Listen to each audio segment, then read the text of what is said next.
essentially, when we animated the shot last week, I stopped the stream, and then I spent a little bit more time. It was like an hour or something, just doing a little bit more polish here and there, just some small details. So let's actually show the previous version here. So this is the previous version.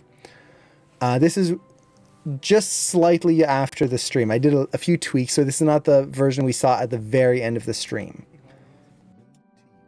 So let me turn up the volume there. Hopefully everyone can hear that. So essentially we animated, got most of the motions in there, and we've got the core of it. But you can see it looks decent, but there's elements that are a little off. Now, these are very small and can be very hard when you don't have the experience of seeing what it is that looks off. So let me point out a few of the big ones. Yeah, it looks stepped a little bit, exactly. So the thing that's making it look stepped is that some of the motions feel a little too jerky and don't ease properly. So they just start and stop. It's a little too stiff. But a few other things that are making this feel off is at the beginning here and at the end. See how the poses feel pretty much the same? It's just like the character is just slightly further back. This is something I always try to look for in my shots, where a character essentially starts and ends in the same pose. There are times when you want that. There are times storytelling wise where that is good. But in most cases, it makes a shot feel boring because we just kind of looped right back to the beginning and we saw no character growth at all. They just reset themselves. So that's one thing. As I look through this here, just focus on the point of his shirt right here. If you watch it, see how it kind of... Happy holidays from me to you. Happy holidays. Let's see. Yeah, so it's right here.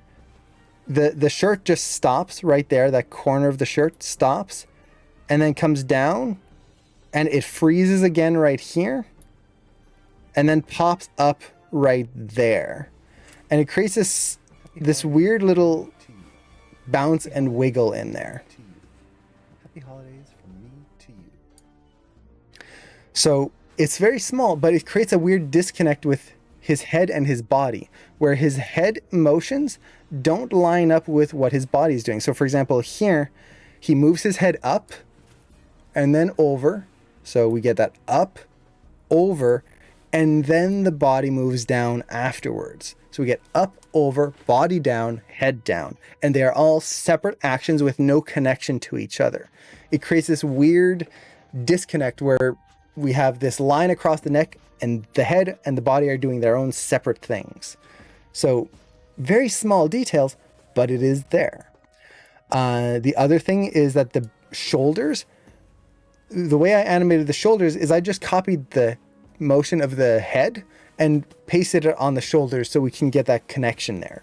The problem with that is that the head tends to move a little bit sharper than the shoulders, because the shoulders are much bigger muscles, this whole section here, as well as they're attached to our arms, which are very heavy. So raising our shoulders is not going to be as fast and as sharp as a head motion can be. And the head is not going to be as sharp as a facial motion can be. So those shoulders are feeling technically connected to the head motion, but it feels weird because they're moving like the head should be moving. The arcs of the head, the character is just moving too much overall. Especially in the moving holds, there are moments where he's feeling like he's sliding, or like I said earlier, where he just stops. Let me just raise the volume for the dialogue here. It could actually also be this. Let me raise this up here. Happy holidays from me to you. Happy holidays from me to you. Happy holidays from me to you. Happy holidays from me to you. Happy holidays from me to you. Happy holidays from me to you. Okay, hopefully that's coming through a little bit clearer. So it's happy holidays from me to you. That's what the character is saying. And this is something I recorded at the last minute before the stream, just so I have some dialogue to animate. So there's all of these little things. The other thing that I found was that the range of motion was too even. Now let's look at the slightly more polished version. And right here. So there's not going to be anything huge. And to be fair, this is also not complete, because once we do the face, we might add some more stuff to the body. So this is like, I wouldn't call this final polish, it's just more polished. So let's take a look here and just look at this. From me to you. Happy holidays from me to you. Happy holidays from me to you. Happy holidays from me to you. So hopefully you feel some slight differences in there. You can see it's not huge. It is not that big, but those little things that we were pointing out before, that disconnect in the character, we're starting to get more of a connected feeling in the character. And it's tiny, but it's there. So first thing is the head position. You'll notice that at the beginning and the end, there's a very clear difference in where they start and end now. And this was just exaggerating the position of the head a little bit, toning down the rotate X, pushing the rotate Y, just so we have a little bit more of a difference in the head position. The shoulders, if you just watch the shoulder motion, Happy holidays. They move a lot more slowly and a little bit more with weight, I guess you could say. So it's just exaggerating that weight of those shoulders because they are heavier than the head's going to be in this case. What I also did was I added a very slight rotation to the actual arms as well. So last time I just animated the shoulders and the arms weren't animated whatsoever. And you can feel that stiffness in the line of the arm right here. So what I ended up doing was I just copied the rotations of the clavicles here, pasted them on the arm, so when the arms raise up, I'm going to exaggerate here, the arms flare out, so they do this.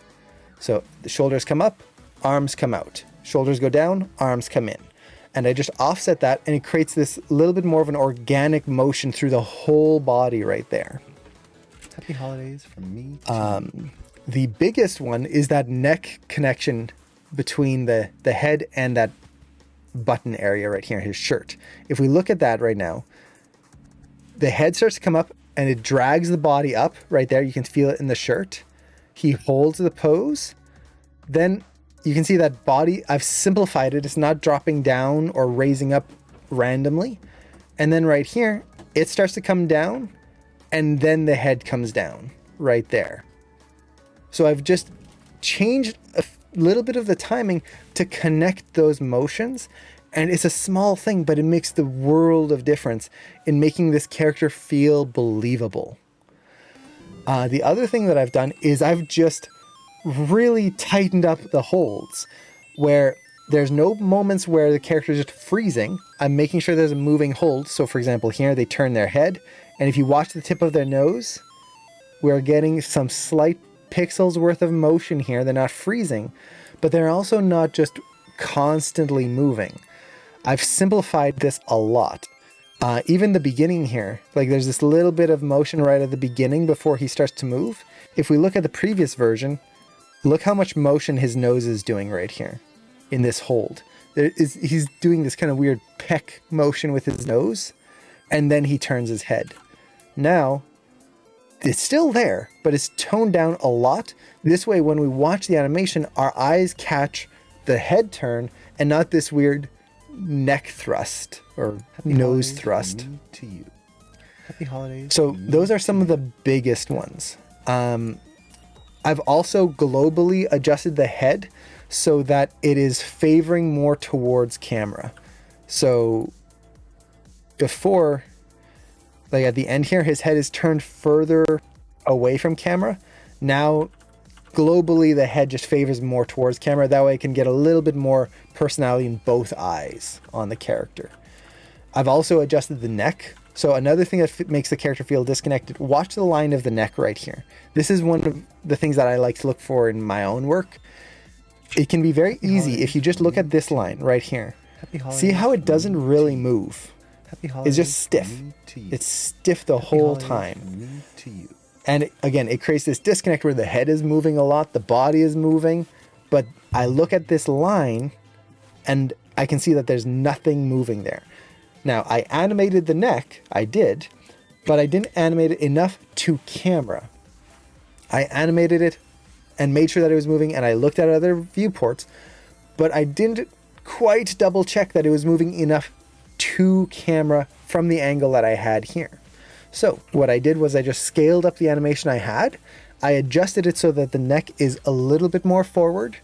So you can see here, overall his neck has more of that forward lean. It makes the character feel more relaxed. Happy holidays. And now from we me can to you. feel that Happy connection holidays there. from See me. how just there, you can feel that neck move back right there. And this is just some rotate X, but it helps to connect that head to the body by making sure we feel the neck influencing that just a little Holidays bit. from me to you. So there's a whole bunch of other little tiny tweaks in there, but it's really trying to build that connection in to the shot. Hopefully that makes sense. And again, it's a lot of things where, especially when you're working at a studio, they're not going to tell you how to do all of this stuff. It's just paying attention, observation, and trying to find ways of making things feel more organic while also simplifying so that we don't have motions for nothing that's distracting from the shot, because we're going to add a whole bunch of facial animation here. I don't want a whole bunch of body motion distracting from what we're going to have up there. So this is where we're at this point. We've just got the body motion. Now we're going to start adding the face in here. Now today, we're most likely not going to get to lip sync. Still, even though this is a lip sync exercise, we're probably not going to have enough time to get to lip sync, because the first thing before I get to lip sync that I want to do is make sure that I have the expression and the emotion of the character throughout the scene, because that is going to influence a lot of what the mouth is doing. Like I was saying before, if a character is happy, those corners of the mouth are going to stay out most of the time. If the character's upset and a little frustrated, those lips are going to be tighter, and you can see the corners of the mouth stay a little bit more still, or they could just be frowning the whole time, or they could just be relaxed. The mood of the character is going to highly influence what the whole face is doing and the whole mouth is doing. So I want to make sure I get the main beats of my shot in there, the main emotional beats. Now, before we get into that, let me answer one question and then we're going to jump in right away. I had a quick question. How would someone approach a geared portfolio for Sony ImageWorks? Okay, geared. I've been doing some research and they're very heavily on body mechanics and exaggeration, like into the new Spider-Verse trailer. But that could change. Maybe they could do a Hotel T or cloudy style feature. Do you determine what style portfolio to submit for an internship at Sony ImageWorks? Honestly, you're never going to be able to guess exactly what a studio is looking for. That's going that far is going to be too much. Because if, for example, look at Pixar. One movie they're working on cars, literally animating vehicles. Another one they're animating dinosaurs. And then they're animating monsters and toys. And every one of those has a unique style of motion because, well, a car is going to move very different than a toy, which is much smaller and lighter. With that said, studios tend to have a general style that they're looking towards. So, for example, Sony is looking towards more broad and big body mechanics. They're not looking for realistic motion. For example, let's say ILM, Industrial Light and Magic, they are a VFX studio. They are looking for more realistic motion. If you're trying to get hired at a game studio, typically they're looking for more realistic motion, although again, that depends on the studio. Sony is looking for typically exaggerated motion. That's what most of their shows, the style has. It's that really big dynamic motion. Now, do you have to match the style exactly? No, because Spider-Verse is very different from Cloudy with a Chance of Meatballs is very different from Hotel Transylvania. Each movie has their own style. So don't worry about capturing a specific style. Just kind of get it to feel like it could be a Sony film. So that usually means the bigger, broader motions. Try to match their range of, how to put it, the range of the emotional state. So for example, look at Hotel Transylvania. When a character is happy, they really push that happiness. When they're sad, they really push the sadness. Spider-Verse is very similar, where a character, especially I'm thinking Peter Parker from the first one, he's so emotional, and like even just that thinking pose, they really make sure that you feel that he is thinking. And then the way Miles kind of gets into that same pose, it's not just thinking. It's exaggerated and pushed to be. I wouldn't say a parody of a thinking pose, but it's just super clear. They are exaggerating the clarity of a pose. Whereas if, again, going to a more realistic thing, a thinking pose would be something more like this. Just where instead of the shoulders up, like crouched down, essentially they're doing the thinking man pose, just slightly different. So yeah, I don't know how good and helpful this answer is for you, but it's essentially just take a look at the generalization of their films and get somewhere within there. It doesn't have to match any specific film. That's going to be what they're looking for. And do things that you would see in those films. So you'll want acting shots. You'll want good body mechanics in there. Maybe some creature work because, well, you've got Doc Ock who's walking on like 4 limbs. You've got Hotel T where you've got all of these monsters and creatures. So they're not just looking for character animation, they are looking for other types of mechanics as well. Something like ILM, again, Industrial Light and Magic, does a lot of creature work. That's a big thing that they do. They do a lot of big, heavy creatures. So having that kind of stuff in your reel is going to be very helpful for that kind of position. So yeah, I hope that makes sense.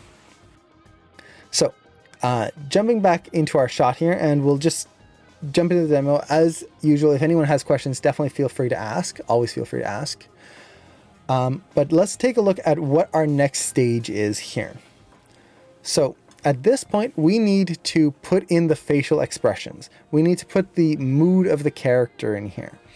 And the biggest thing that I will see when people start to put in their facial expressions is overcomplicating it.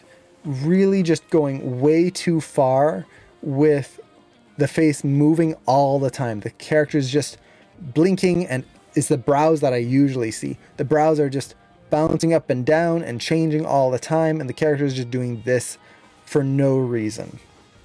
If you really watch facial expressions, they kind of just hold a pose until an accent or until an emotional change.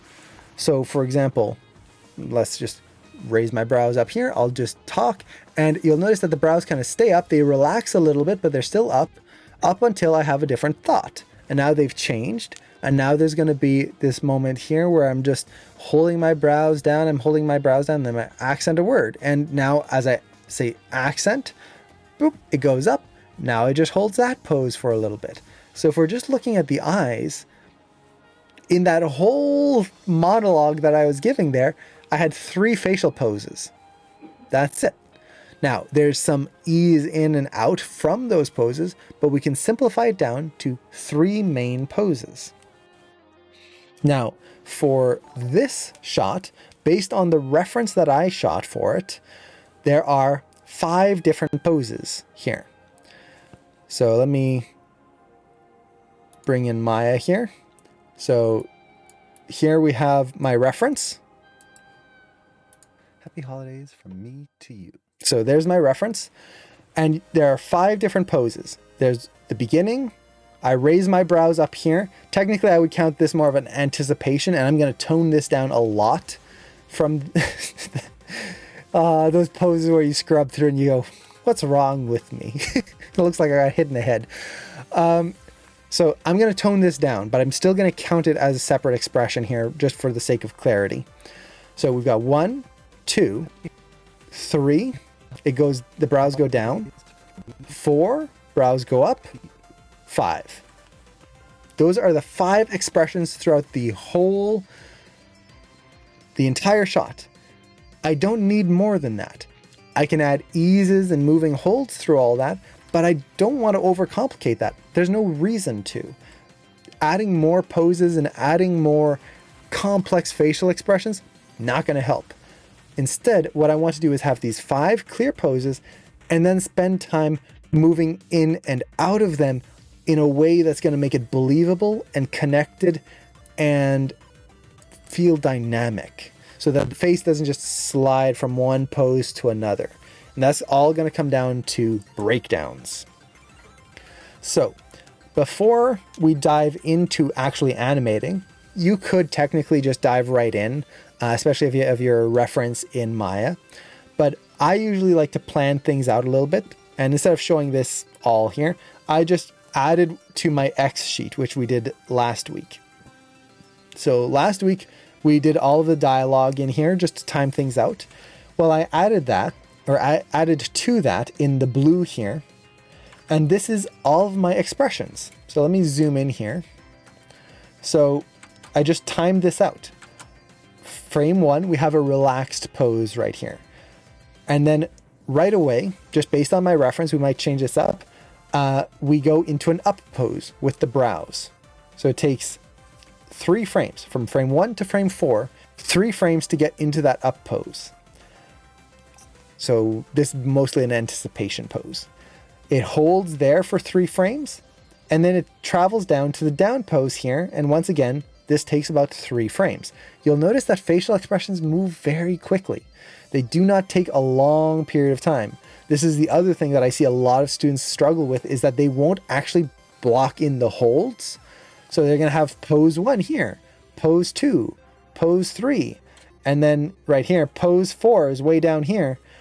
And in between that, the character is just going to be slowly sliding into the next pose over that whole range of time. You want to hold here. All of these lines right here, these are holds. These are just the way I like to tell myself, okay, this has to hold a pose. So hold, 3 frames, the brows are down, and then we hold this pose. It doesn't change really. There's going to be a moving hold, but it doesn't change. Then we go up, and here we go about 5 frames to the up pose, but this is mostly up. And then it eases into the highest point right there. This is just based on my reference. I might change this, but it gives me a starting point here. So technically, I would still consider this as the same pose. I'm just putting a note in here for myself to kind of not hit right away into the maximum extreme right there. Now you'll notice I wrote EX right here. This is my extreme. So on frame 34, this is where the brows are at their highest right here. And then they start to come back down. So this is going to be for my moving hold. I can make sure, okay, this is going to ease into the top right here, ease out just a little bit. So I relax the brows before dropping down here. 4 frames later, we get into our down pose. And once again, this is just holding right here, easing into that final pose, relaxation. And technically all of this is one pose right here. So I just timed everything out. So we've got, once again, 1, 2, 3, 4. Or sorry, 1, 2, 3, 4. Where's my other one?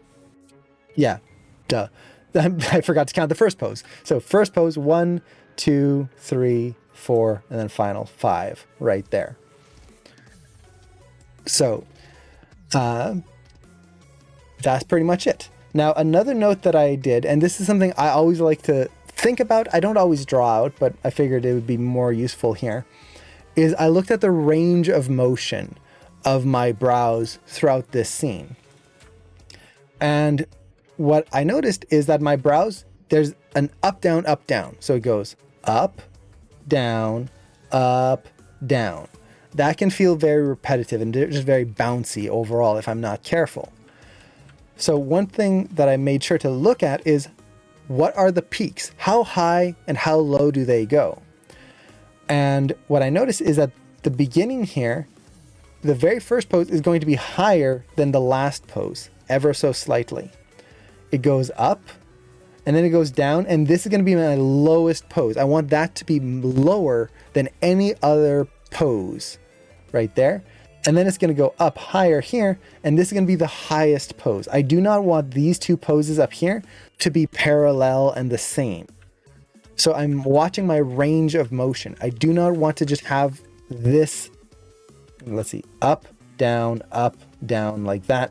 And all the peaks are the same, all the valleys are the same. That is going to make my shot look boring and bland. I'm going to add that variation in there. So that's the goal that we're going to be going through today. And these are going to be full facial poses because the mouth is important here as well. We're not going to be doing the lip sync, but I want the expression in there because I'm going to base all of my lip sync on the expression. If the character is smiling, I want to have that smile in there. I want the smile to feel connected to the entire face. Now, this means that we're not going for the final mouth pose. The mouth is going to change quite a bit, but I at least want the range of it. So yeah, that is basically what we're going to be aiming for today. So I'm going to aim for those 5 poses, and hopefully we'll still have enough time, depending on how long my explanations go, to actually polish up and animate all the transitions nicely. So how many frames do you typically use for a transition between holds? Does it depend on what element it is? Yes, definitely. So for example, the face, typically, the transition from one hold to another, one pose to another, is going to be 3 to 4 frames, typically. It can be 2 frames, it can be 5, 6, even up to 8 frames. I've seen some facial expressions take 12 frames to move. But those are much, much rarer. Usually 3 to 4, and then 5 and 6 for more relaxed motions. Body motions, those vary a ton. Mostly it depends on the character. So for example, you have some characters who move very quickly and they're all full of energy and it's like they took too much caffeine in the morning. Other characters are really slow and they just take a lot of time in their transitions and everything's just much more lethargic. So there's not going to be a common frame for general motions of the body. With that said, I will look at my reference and see how I could exaggerate that. So if we look at my shot here, for example, compared to my reference, if we look at that head turn at the beginning, you'll notice that I've shortened it. So here the head is turning in my reference already, and I'm holding that back in my shot for another frame. And then I hit a little harder at the end. So I'm just adjusting the timing to make it a little bit more dynamic. So yeah, it's really just observation and not being afraid to hold a pose. That's probably my biggest note for anyone. Do not be afraid to hold a pose. Let a character just sit there and do nothing. Characters do not have to move all the time and wiggle around all the time. Now, it doesn't mean that they're frozen. We don't want what is typically called pixel death unless stylistically the show calls for it. Pixel death is when nothing moves and you can't see any pixel moving whatsoever. It's literally frozen on screen.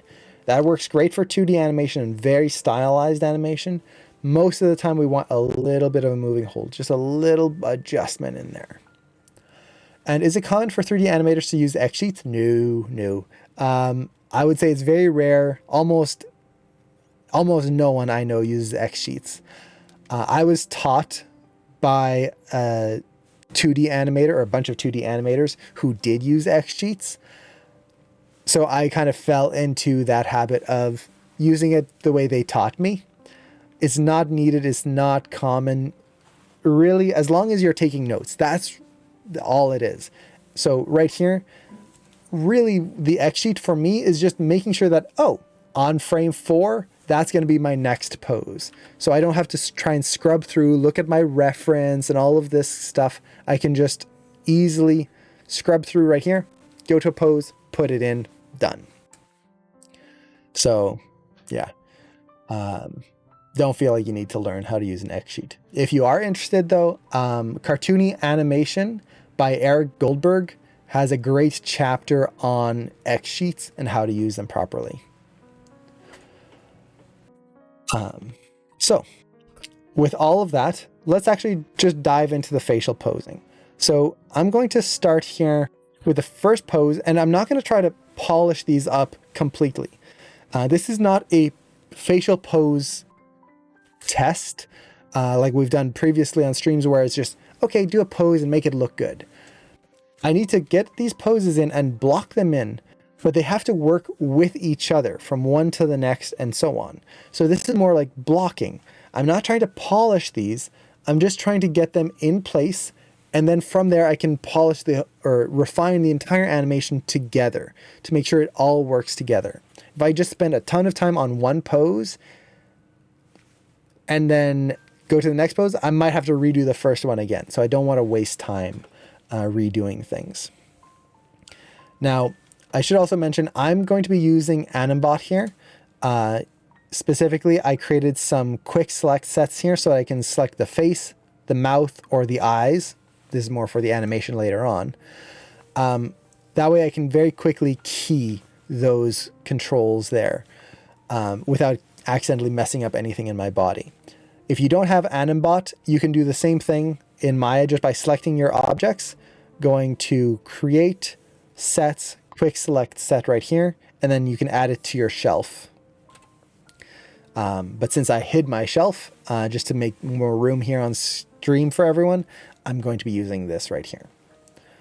Now, you'll notice that I already have animation on all of these controls because I selected everything when I keyed and did my first animation pass.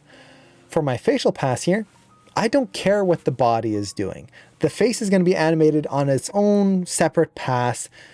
I'm going to time this differently than the body. And even if I'm animating in stepped mode, same thing. Very rarely does the face always line up with your key poses, at least at this stage in the animation.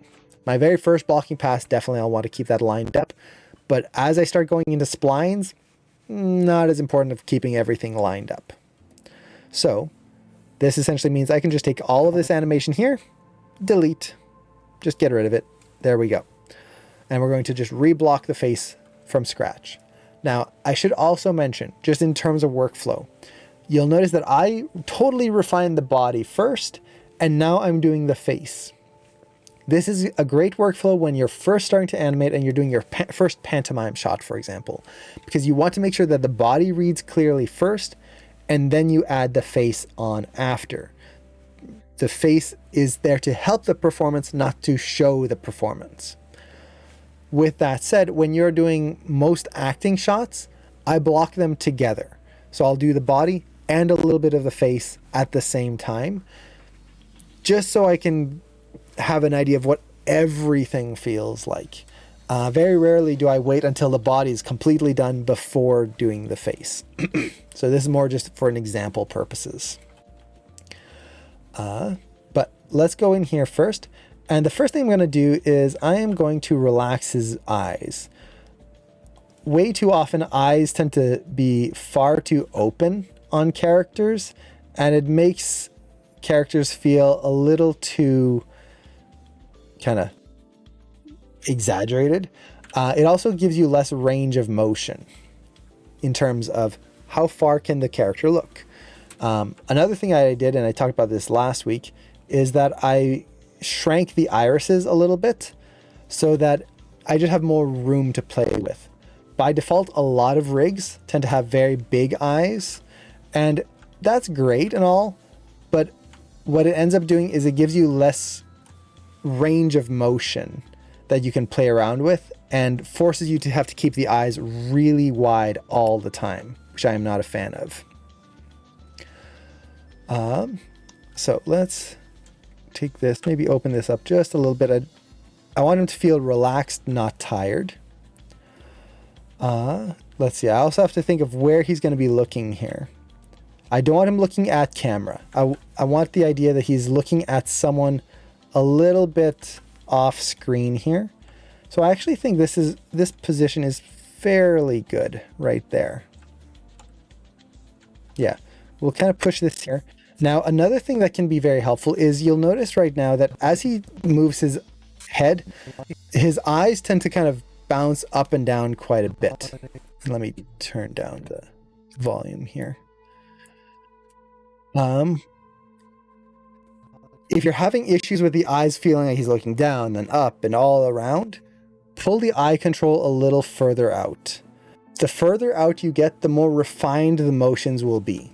So just as an example here, if I bring this in super close to the face right here, look at the range of, and actually make sure I do this on the first frame here. Boop, right there. See how his eyes, he looks like he's just looking up and down and all around. The further I drag this out, let's go quite far this time, his eyes feel more stabilized. He feels like he's looking at a specific point. Not only that, when the eye control is really close up here, which is its default location, is close to the face, every little change I do, look at this. See, I'm just moving this a few pixels over, just a little tiny nudge, and his eyes are going way off to the side.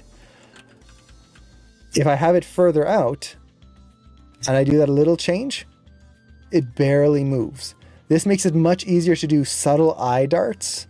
And then if I do need to make a big change, I have that whole range of motion that I can use.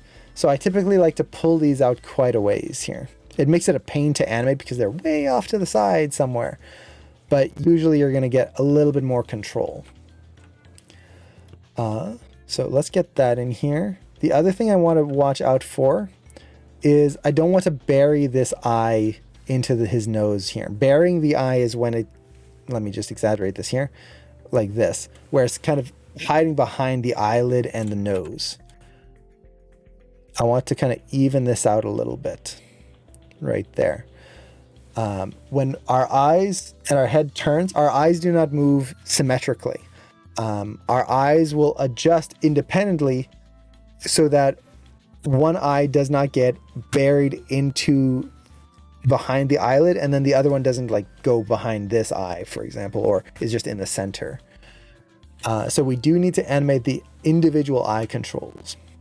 The way I simplify this is that I try to only ever animate one of these. So what I mean by this is I'm going to use this eye control, this big one here, to get my main eye position for the screen right eye. I want that screen right eye to be right around here, let's say.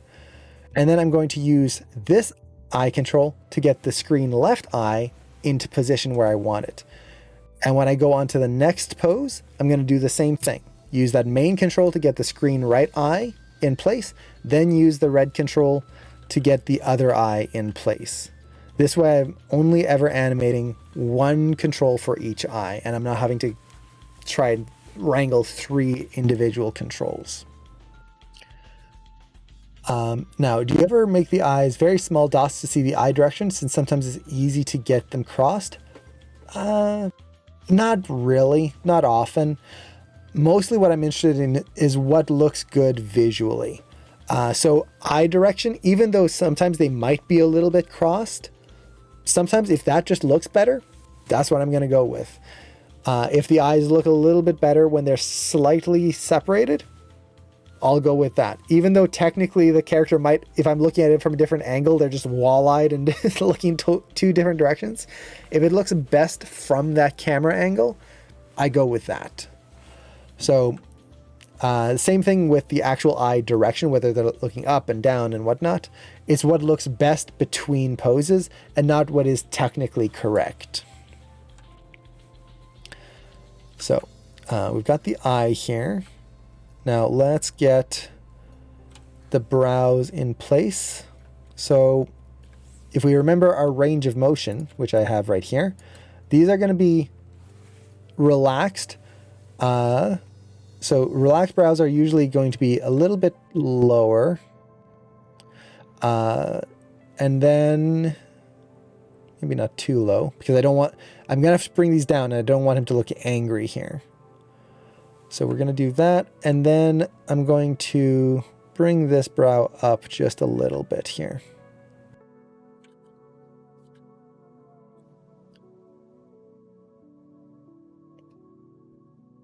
Just to get that nice contrapposto in the brows. Now, because they're relaxed, the inner brow is going to come in slightly. Right there. I'm going to raise this up just a little bit so that he has more of that kind of smile. I'm going to keep it subtle for now because I want to exaggerate this. So I want to bring those up a little bit right there. Just a bit. And as I'm thinking of the brows, I'm thinking of one line smoothly going through all of them. And A to the J, that is a really good point. So I don't always do this at this stage, but we should do this because it's going to just show up better.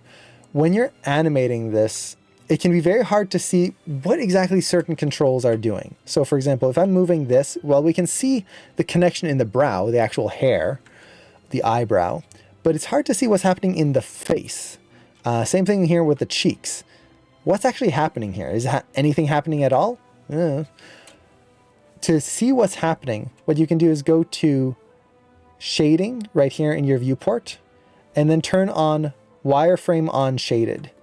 Now, when you move things, you're going to be able to easily see where those areas of influence go. And much more easily see how everything is connected, or whether there's dead zones or areas that are disconnected from each other. So let's bring these up a little bit more, I think. I want to get this a little bit higher there. Maybe exaggerate this a little bit more. Okay. Let's just get the smile in here, because that's going to help a lot. There's his tongue. Make sure I don't grab that. The smile is going to help a lot in just getting the character to feel correct. So we're going to push this. I'm favoring the one side of the mouth. Now, when we smile, our lips tend to go up. So I'm just going to move the lips here up a little bit more. I feel like this is a little too high.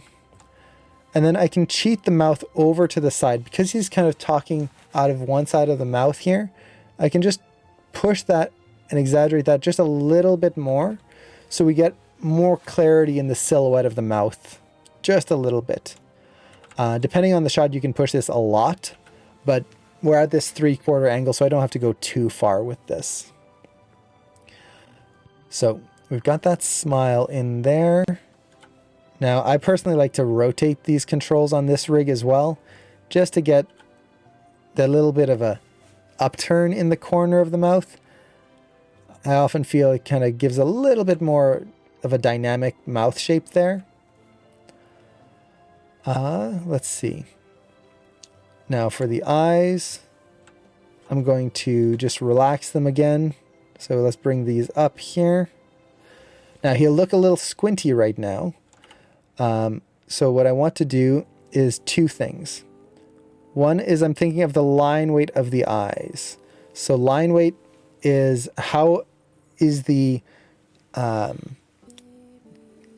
shape of the eye working with the eyeball, and how does it work with the entire eye? So for example here, let's see, let me make a new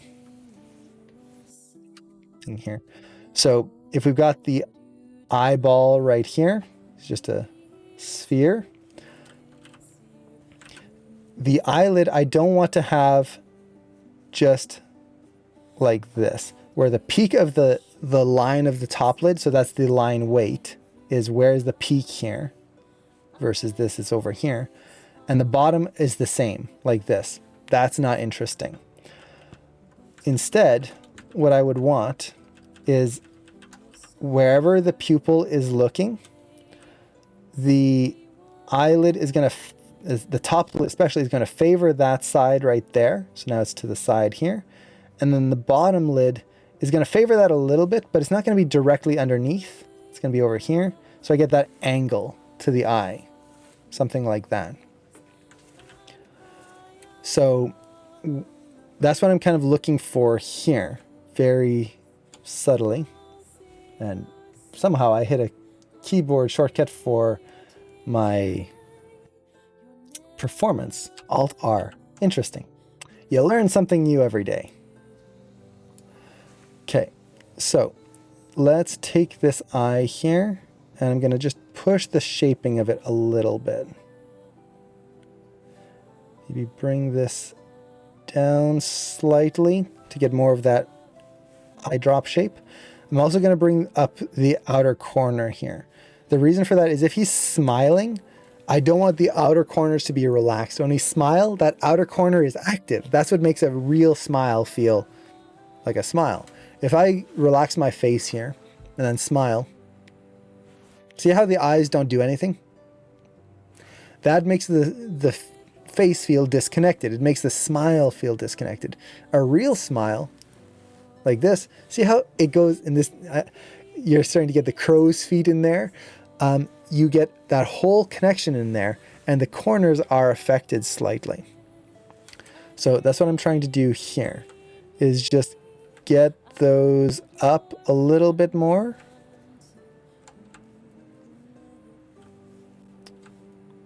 Something like that. Let's shape this eye a little bit more here.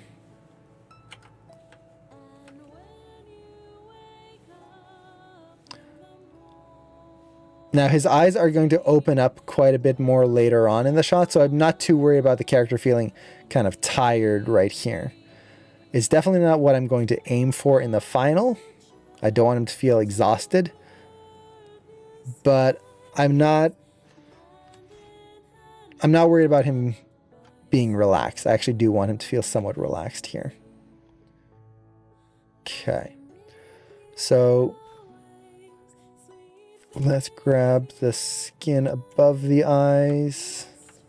I usually like to push this a little bit inwards just to help kind of add a variation to the eyelid shape there.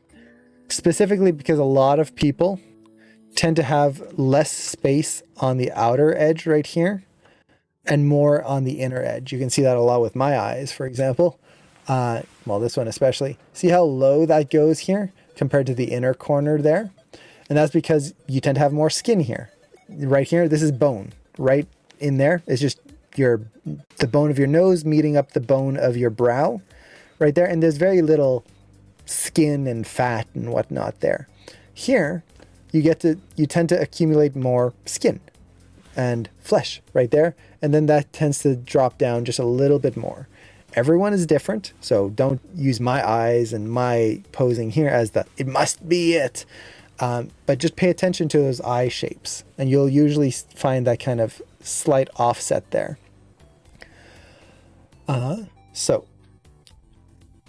with that, let's see. The next thing I want to do is let's just bring those lower lids up a little bit. I don't want them to be too low. Otherwise, he kind of feels like his eyes are a little baggy there. So something like this. Okay, going back to the mouth. For a smile, I want that top lip to be a little bit straighter. Because essentially what's happening when we smile is our lip is getting stretched across the teeth. So we're not going to have a big curve like this with the mouth. We could if we wanted to go for very exaggerated, cartoony motion. But for a more realistic shot, the mouth is actually going to come up and then the lips actually thin out as well, because they are being stretched. So I'm just going to get something along these lines for now. Now this side of the mouth, I'm going to push in a little bit. I'm going to exaggerate that depth in there. And this is to help push the visual shape of the mouth. If I don't do this, see how that mouth feels very flat? Let me exaggerate it the other way, like this. It's almost like his face is 3/4 and his mouth is just a flat plane facing towards the audience. It feels a little weird. So by exaggerating that depth right here, we now get that feeling of the mouth wrapping around the teeth, because our mouth is not a flat thing. Our face is circular. An example of this is if you think of the mouth. Well, actually, I'm terrible at drawing this, but if you think of your head here, the eyes would be right in here, and then you've got kind of the plane of the face right here, right there, and neck. The mouth is like a half an orange kind of placed over top of the front of your mouth, or the front of your face here. So there's this kind of bump right here of your lips and your whole mouth area right there. So there's this bump right through here. Then you have your nose that comes through across here, cheekbones, whatnot. But this is not a flat surface. This is not flat. Our brow is not flat. Our brow has a bend right here. So the front plane right here is flat, and then it starts to round out at this point here. The only really true flat area of our face is from cheekbone to cheekbone right here. If you were to have no nose, if you were somehow to remove your nose, take a flat plane, like this pencil here, you could just lay that flat between cheekbone to cheekbone right there. That is a flat surface. Everything else starts to round out from there. So we want to be very conscious that this mouth is not a flat shape. So I'm going to exaggerate that a little bit. And then maybe bring this lip in just a little bit here, so I have a little offset in that silhouette right there. Okay. Now, even at this stage, I like to rotate the nose a little bit. If his mouth is smiling this way, his nose is going to go with that a little bit. I'm not too worried about doing big changes right now, because those can come in later, and I'm also definitely not going to be worried about getting the tiny little details, like all of these cheek controls. Unless my pose needs it, I'm not going to worry too much about it right now. I can get those in the refining pass. This is mostly just getting that first expression in place. Okay. Now I'm going to open up his eyes a little bit more here. So, not my favorite expression right now, but let's actually go to the next one, because I don't want to get too caught up on just making this one perfect. I want to see, where is the face going to go? Now, the thing that I'm mostly feeling here is that he just feels a little too sleepy. So I'm just going to, I'm going to move on to the next one as I keep polishing this face right here. So I'm just going to bring these up just a little bit more right through there. Okay. And the troll, thanks for the reminder. So we've got that first expression there. Let's select our whole face here. Go to our next expression. Now, because I have my X sheet here, I know that that's going to be here on frame 4. And this is just going to be a little bit of an up pose from where we were before. So from here to here, it's really just the brows coming up. So I'm going to open those up here. Now I'm going to have one brow go up a little higher than the other, just for the sake of making it a little bit more dynamic. As the brows go up, they go up at an angle at the inner brow here. So the inner brow goes up and down this way, not straight up and down. So by doing this, it's very slight, but you'll feel that more muscle connection in there. I might bring that up a little bit more there. Okay. Now I do want a little bit of a connection in the eyelids. Even at this point, I'm going to try to block that in a little bit. So his eyes are going to open up here a little bit. I could even maybe lower the lower lids a little bit.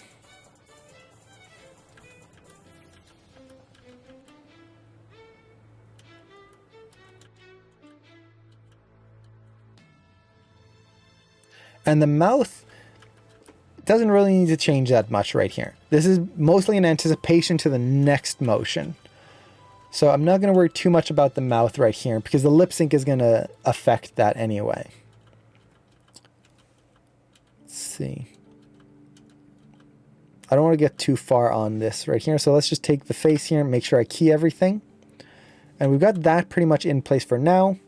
We'll come back to it later on. And now we go here on frame 9. This is going to be the extreme down pose. So this is going to be the lowest point, I believe. Yeah.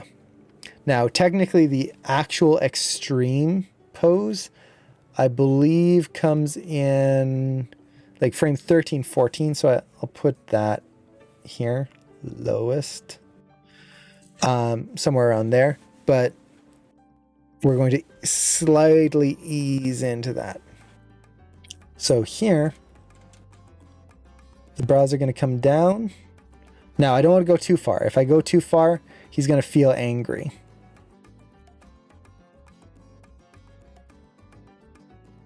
So we're going up, down.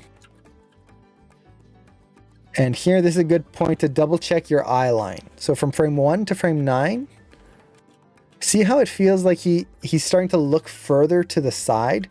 And this is because the head angle is changing. From 1 to 9, here he looks like he's almost looking towards camera. Here he looks like he's looking off to the side. And that's just because of the head angle. Now, to solve this, all I need to do is adjust the eyes ever so slightly. Maybe bring them down a little bit. And I'm just going to look between these two poses and make sure that it feels like they are consistent.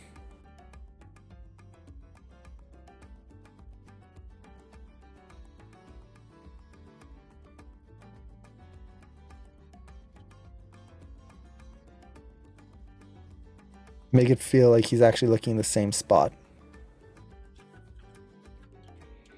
So you can do this manually like this. You can also use the follow line, which we'll talk about in a little bit. But that's a little bit closer. Okay. Now, for Jules, you almost don't use the rotations for the little balls in the eyebrows. Sometimes I will. So it depends on the expression. So you have rotations in these, and these allow you to kind of refine the shape. For the shapes that I'm going for, I don't really need them. So if this was much higher here, I could pull this up like so and then rotate it to help connect those lines together. But for the shapes that I'm going for right here, it's not really necessary. It's not going to really add too much to what I've got. So I'm going to bring those inner brows in a little bit. Now, I do want him to feel a little bit more jovial, so let's bring that up a little bit. Something more like that. Okay, we're getting that range of motion. I'm feeling a difference between this frame and this frame. Now, I don't want him to look too questioning here, but I also don't want his brows to feel symmetrical. So I'm going to just bring this up a little bit.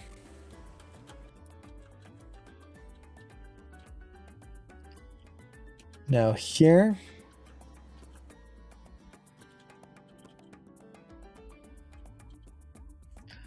let's see. His eyes are way too intense right here. Now that he's looking up a little higher. So let's relax those eyes there.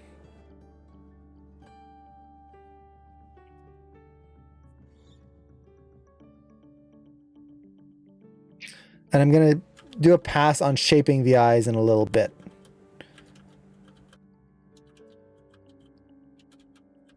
So we get this.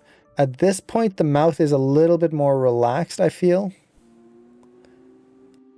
in my reference. So I'm just going to tone this down, maybe bring the mouth just a little lower.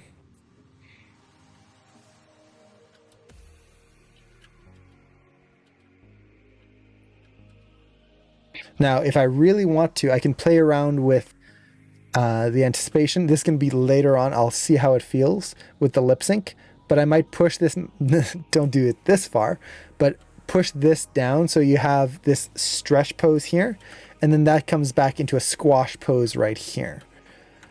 I might do that. It depends on what's happening with the lip sync. Okay. So we've got that right there. Okay.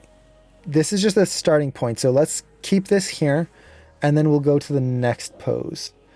So now we're going to go to the up pose, which is going to be 31. So you can see here, I'm just getting some rough moments in here. I'm not spending a ton of time on each one because I know that a lot of things are going to change here. And I don't want to get caught up on nitty gritty details that might not even matter in the long run. Okay. So here I'm looking at the eye direction again.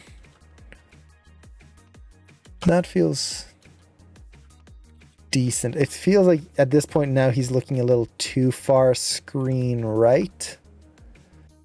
Let's bring this back here.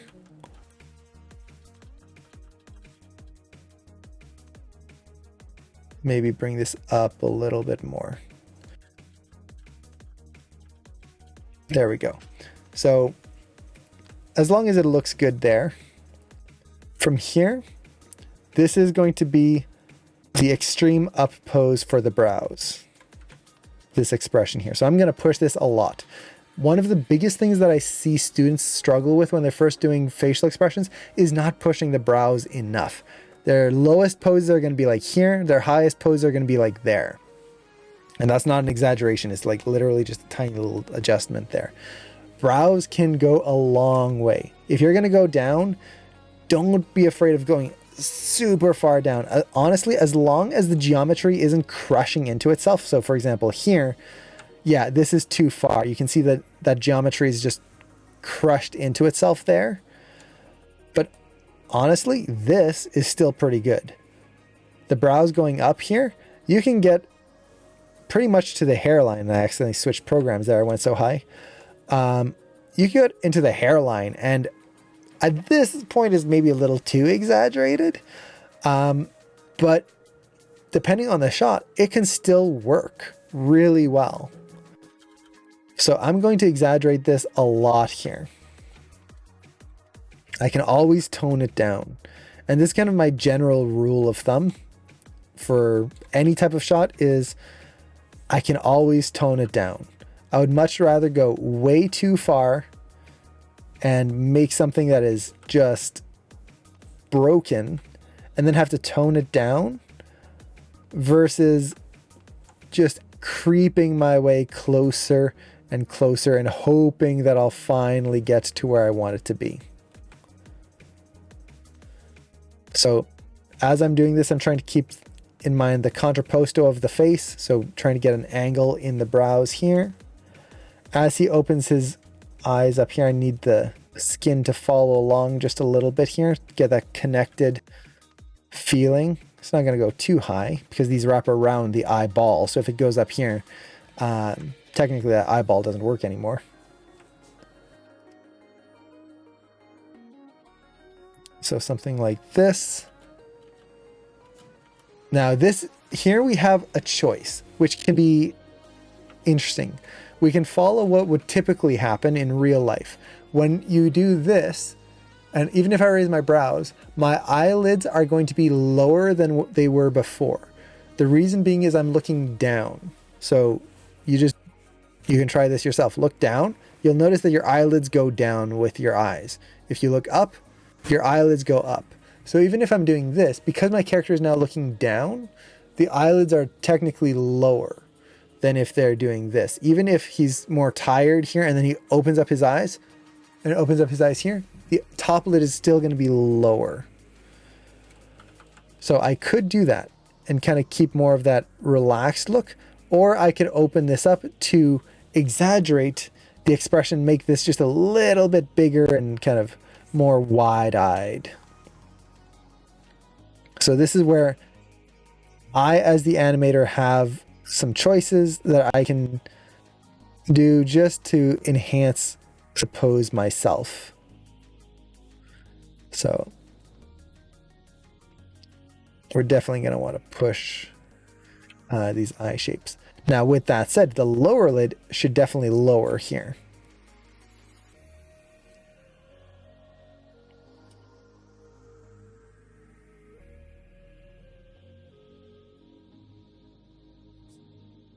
So we feel that connection in those eyes right there.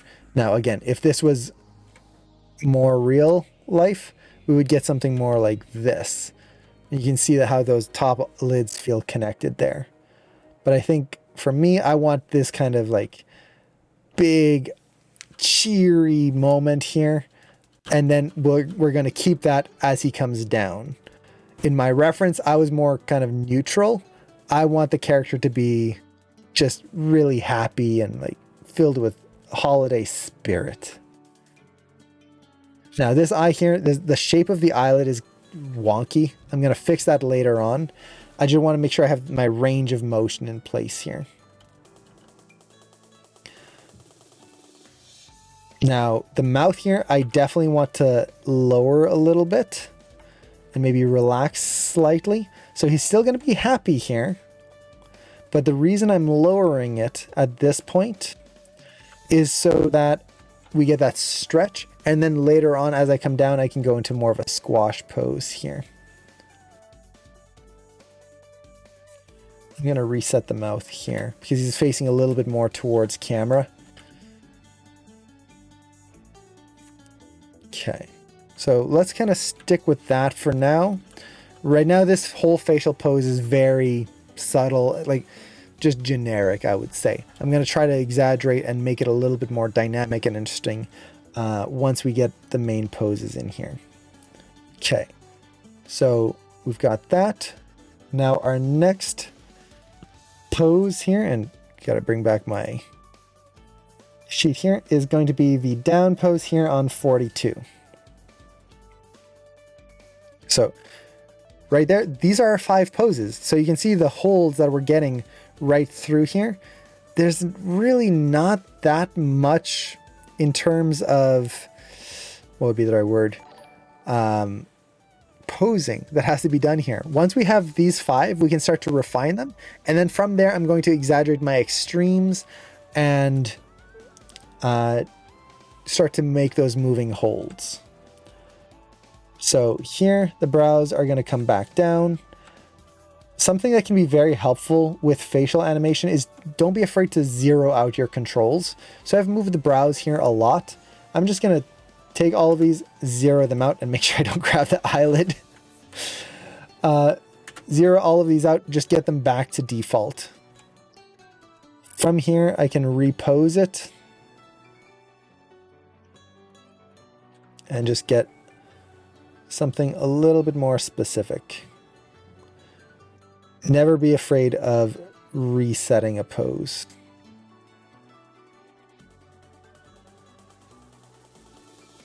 Okay.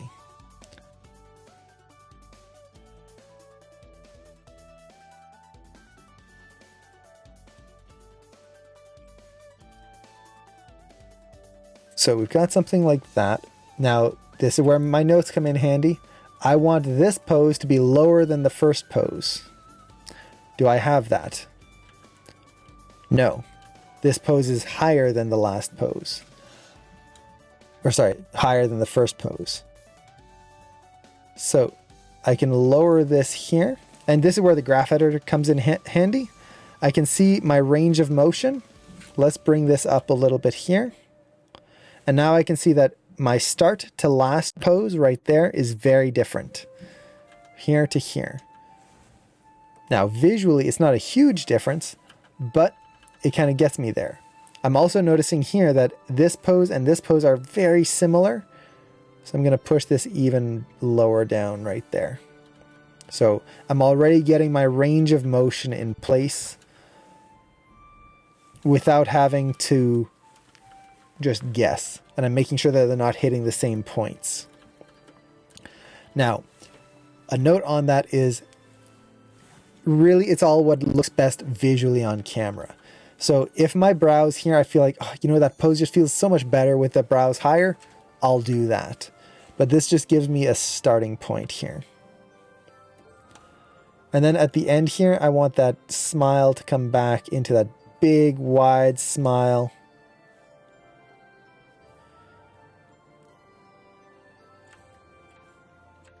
So let's push that in there.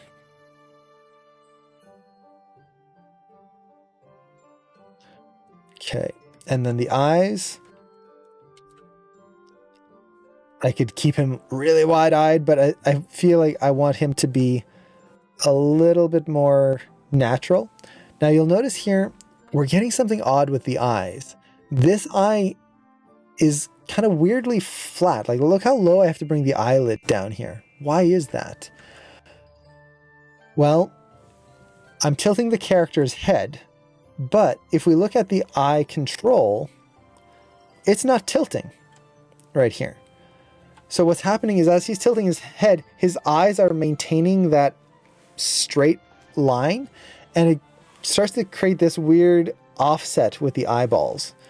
So what you want to do here is you tend to want to match this rotation with the rotation of the head. Now you'll notice that it doesn't make a huge difference, but if we zoom in here, you are going to notice that it makes that little bit of a change right there. Now the closer it is, the more of that change you'll see. So I can do that, or vice versa. If I just want to do it manually, I can just raise this up here. So whichever one you want to do, just be aware of that. That can cause some very annoying problems if you're not aware of it, and especially for more extreme head rotations.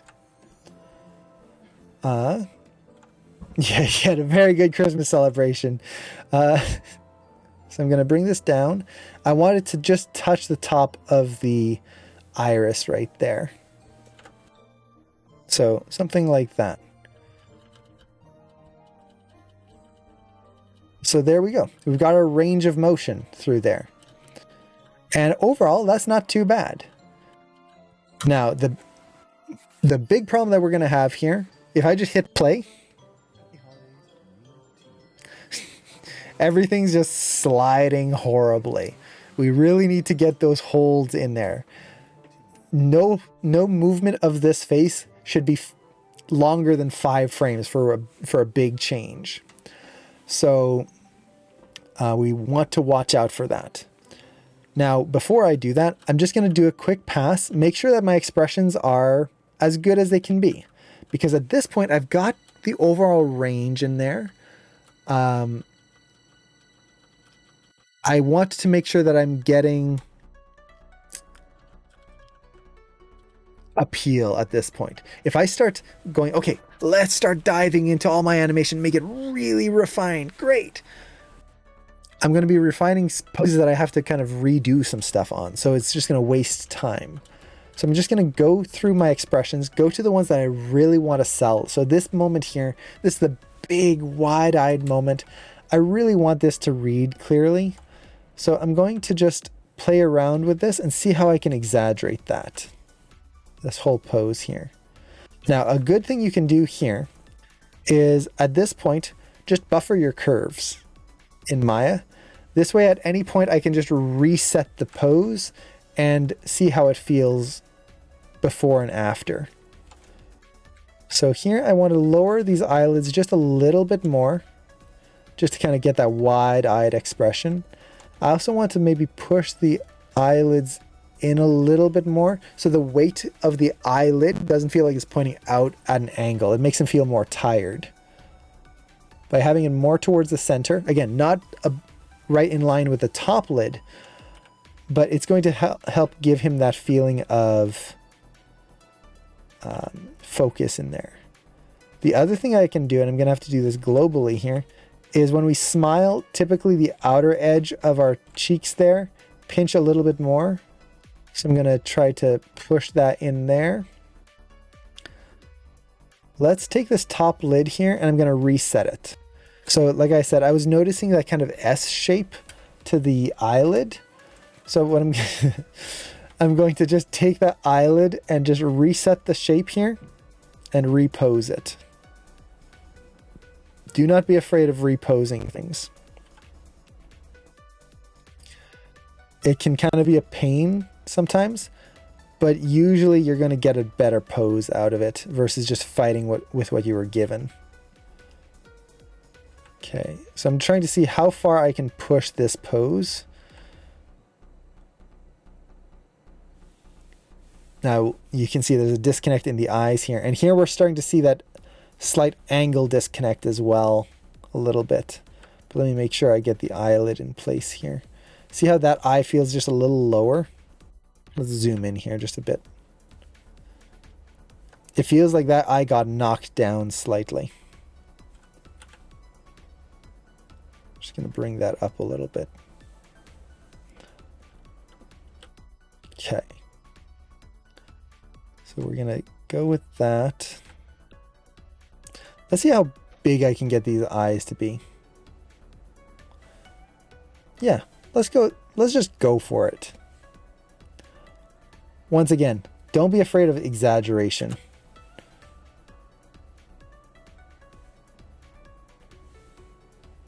Okay. Now, one thing I'm feeling here is that line on the inside of the eye. It feels like it's being like pulled at a weird angle. So I'm going to take these, not the whole eyeball there. I'm going to take these eye corners and just kind of push them in a little bit, just so we can get that rounder shape in there.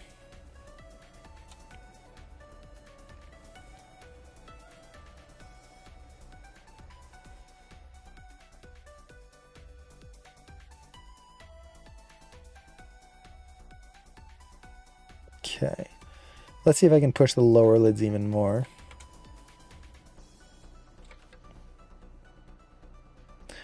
Yeah, the moment that you do this, suddenly he feels more scared. And that's because if you're smiling, your cheeks are being pushed up into your eyes.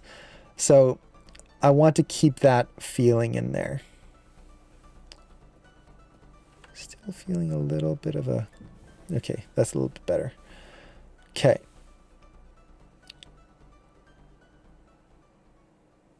So we've got that in there.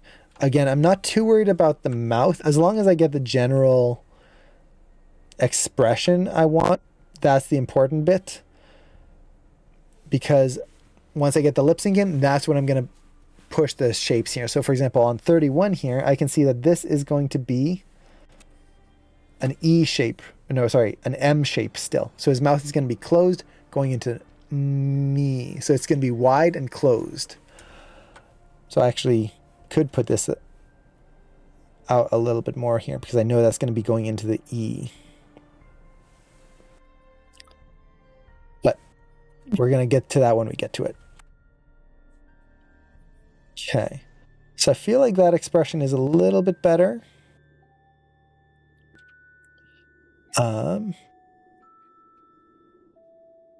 Maybe bring this brow down just a little bit so we get that slight more contrapposto. Bring that outer edge there. There, watching the silhouette. Now, something that's going to really help make this feel like a smile is once we get in the cheeks. So if you watch the silhouette right here in his face, once we get this in place here and kind of push those out, now I'm exaggerating it here, that's going to really help make him feel like he's smiling. Okay, so we've got that expression. I like that expression. That's pretty good. So let's go back to our last one. This is another very important one for me because this is the final shot. What I'm aiming for here is that kind of like holiday warmth, I guess you could say. The just happy and proud and just all the good feelings. That's what I want to have in this pose. It's not just a smile. It's not just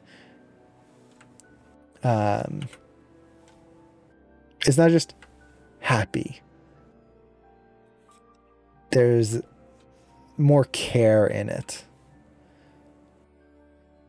Now, this is something very important when you're posing things out, is there are a lot of variations to poses.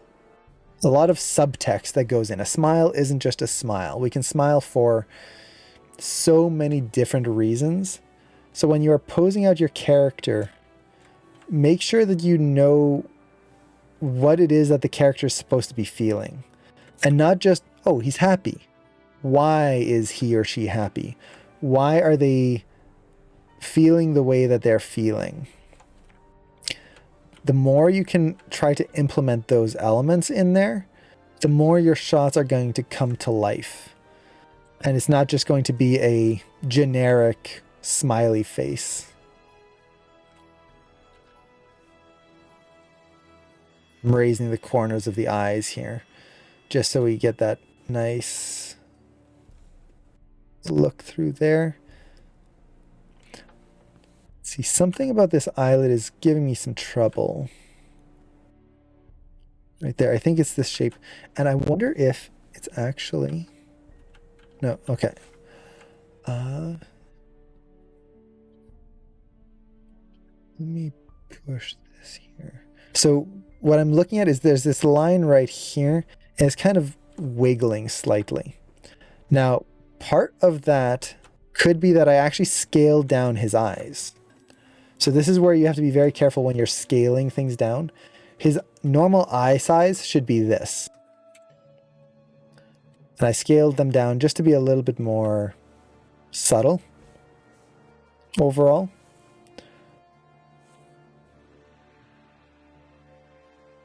So let's see. Actually, this is a point that I should mention. Be aware that this rig has squash and stretch controls on the eyes. So for example, when he's going up here, I can take that squash and stretch and like stretch up the eyes a little bit. You can also just scale up the eyes.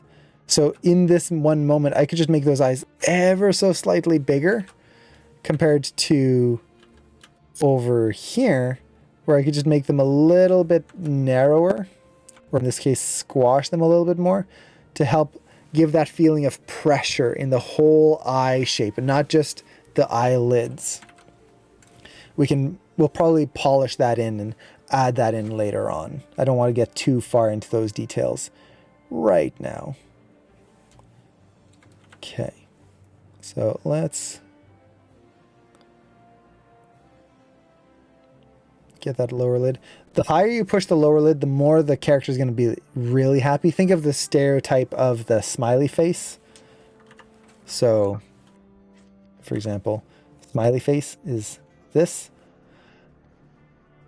So, getting that curve is going to help you get that smiley face in there.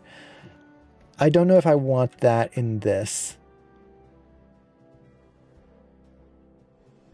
Let's see, maybe a little bit. Let's play with it.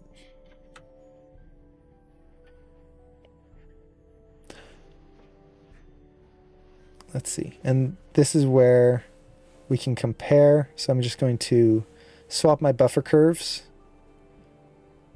Oh, and did I not swap my buffer curve on this one? Darn it. Oh well. So let's see.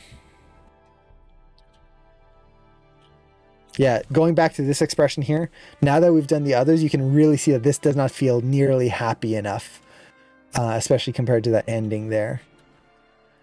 You know, I actually do like the lids going up here, specifically because it contrasts the shape we have here. This is big and wide, and this is going to really help sell that squash and stretch in there.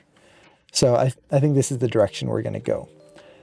Now, you might be wondering, how much am I basing this off of my reference? And honestly, not at all. I'm not looking at my expression here in my reference whatsoever. And the big reason being, I don't have very expressive eyes. I really don't. If you look at some people, they can open their eyes and you get the white on the top and the bottom of the eyes. This is as much as I can open my eyes. I don't get the white over top, the top. I can't even get it on the bottom. My eyes don't open that much. They just don't. I've got expressive brows. They can move around a lot. My eyes themselves, there's very little change in them. And some people have very expressive brows, some don't. Some have expressive mouths, some don't. So I'm using my reference as kind of a base. I looked at some elements of it, but now I'm just going over and creating an expression that I want to have in this shot, not just copying something from my reference. Let's see. There's a little bump right here. I'm going to try to ease that out there if I can.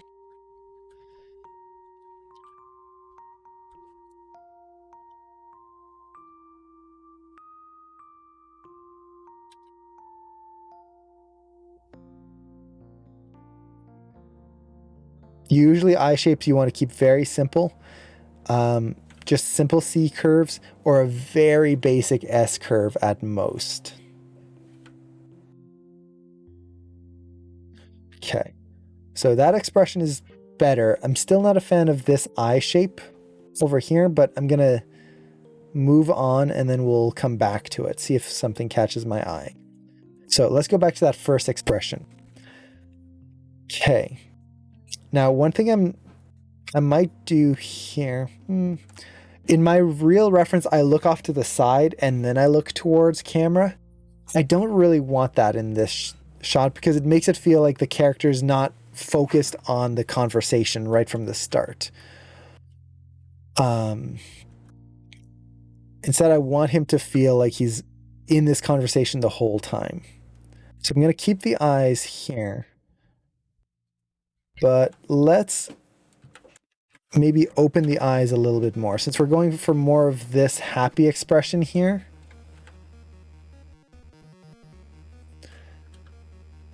Let's see if we can maybe open the eyes just a little bit more right through here, make him feel a little bit more active and not too tired. And then that way we have this contrast at the beginning and the end. And then maybe let's bring the outer corners up. That's going to help a lot. Already, that's making him feel less tired. He just feels more active with his eyes. I'll have to adjust this shape here.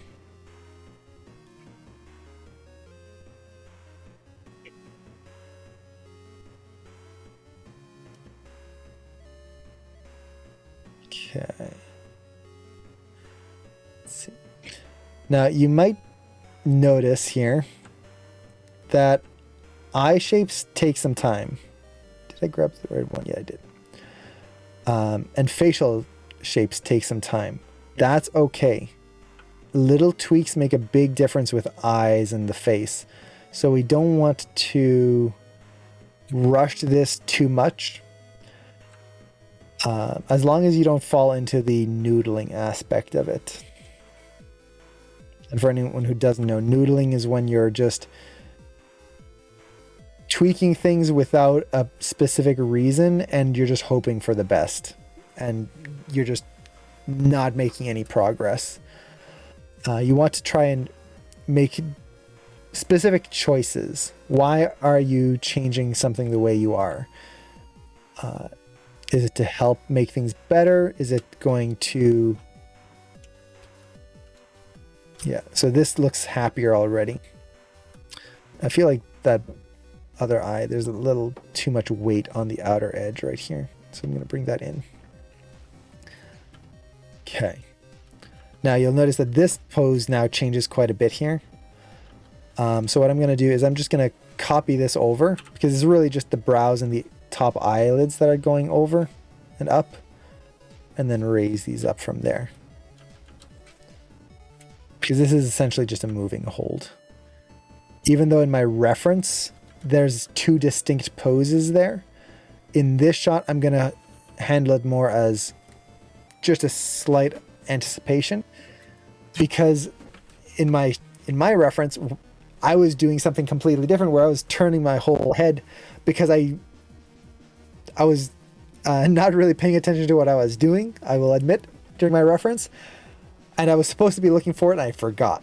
And then as I started the line, I went, oh wait, I should be looking at camera. So you have this big head turn here. And the big brow change because of it. Okay, from there we go into here. Now here he's looking a little kind of angry. So I'm going to push those eye corners up. Let's see. I don't want to bring these up too much here.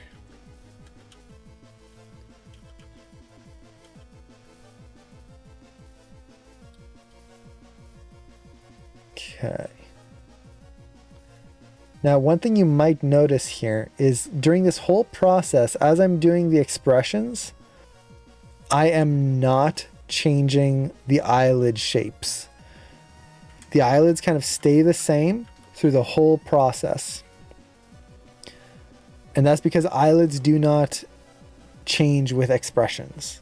They will move up and down slightly, they will adjust, but they will not get angry, they will not change their angles. They just kind of stay at approximately the same shape throughout, aside from when you have a big change like this, where it's pushing up. So just be very careful how much you are shaping your eyelids. Okay, so I think that's pretty good overall for the eyes. So let's call this here. We've got this nice expression change. Now let's just get our holds in there. So this is pretty simple. This is what I usually call the copied pair method. So I'm just going to take my key that starts the hold. So for example, here on frame 4, his brows are supposed to stay up for 3 frames before they come down. Right now we're going from frame 4 all the way to frame 9 here, and everything goes down together. And let's just actually play through that. See how it just kind of looks really weird and soft through all of this? Just by doing the copied pair method, which means that we take our first key, copy it to the last key of the hold. So this is where my X sheet comes in handy. I know that right here, 4 to 6, it stays still. So, oops, changed my camera here by accident. My tablet is messing up on me here. Better save just in case. Interesting. There we go. So my tablet was just trying to mess me up there. There we go. So once again, select all the controls for the face. Frame 4, I'm just going to middle mouse drag that to frame 6 right there. There's our hold. Frame 9, this holds all the way down to frame 26. Middle mouse drag that right there. Set a key.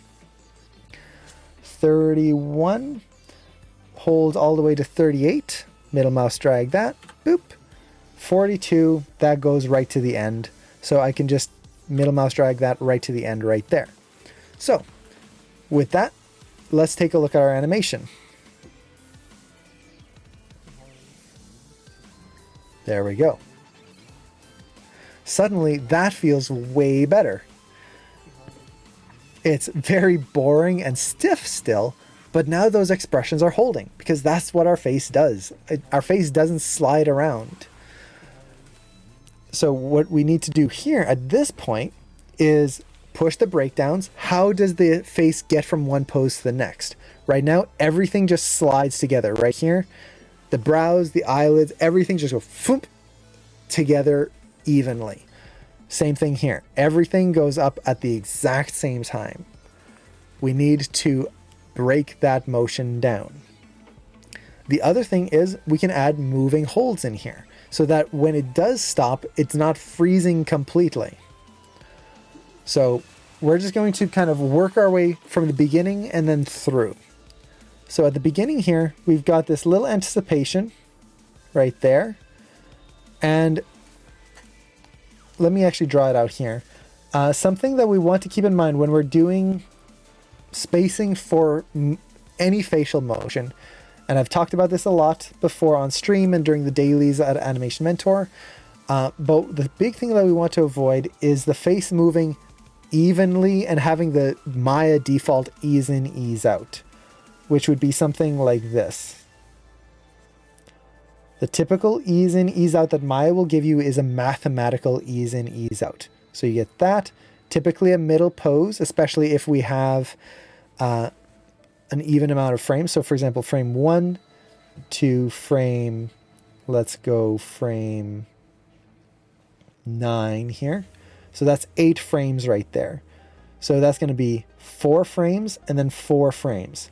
So in the middle here, this is going to be frame 5 right there. So 4 and 4. And everything is going to be right in the center. Halfway between 1 and 5, that's going to be frame 3. And then we have an even space between these two, an even space between these two.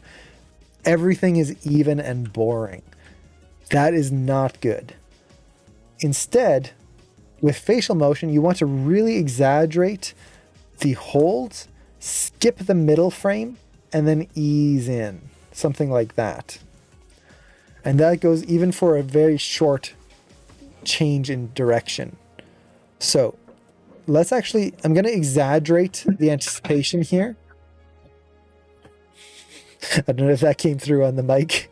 It sounded like a disc fell above me.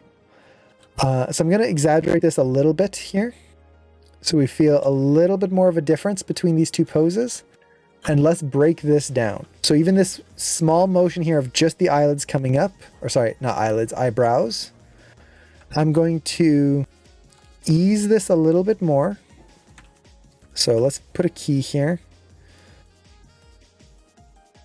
So I want a small change at the beginning, just enough that we can register through, and then favor the end right here.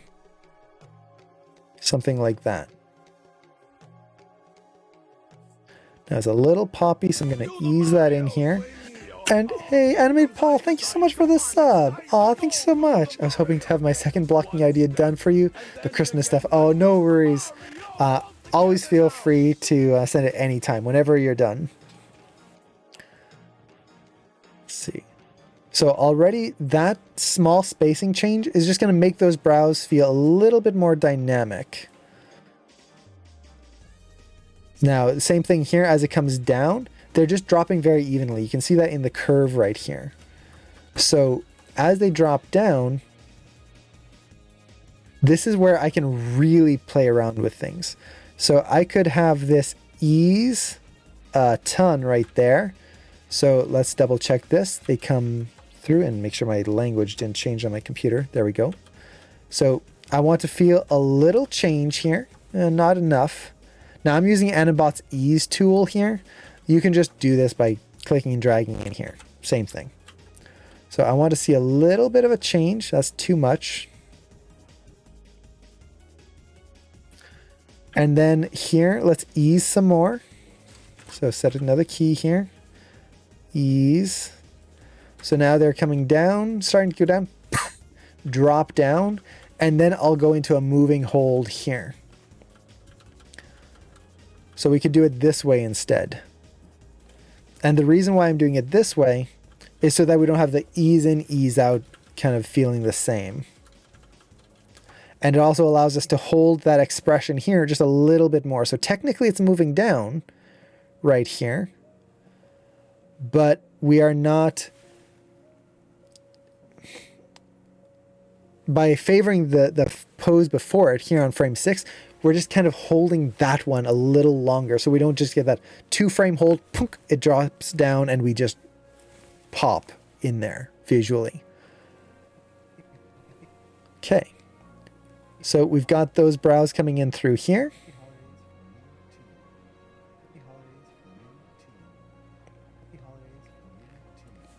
Okay.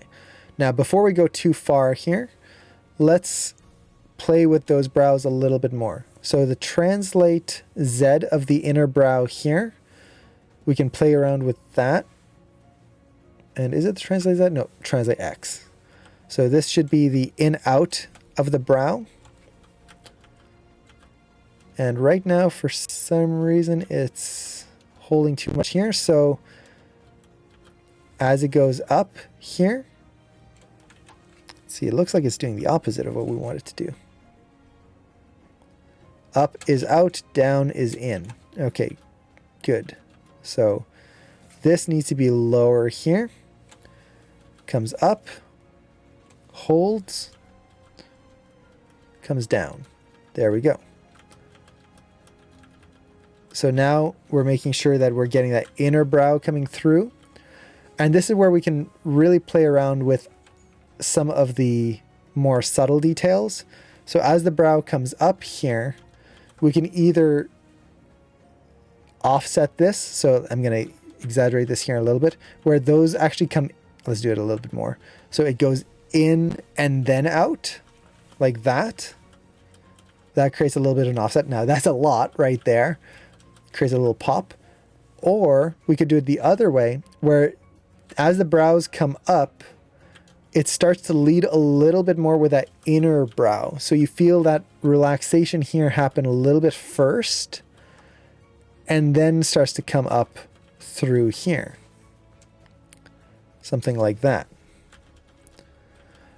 And what that's going to do is give you a nice little arc right in that corner of the brow right there. So, boop, right there.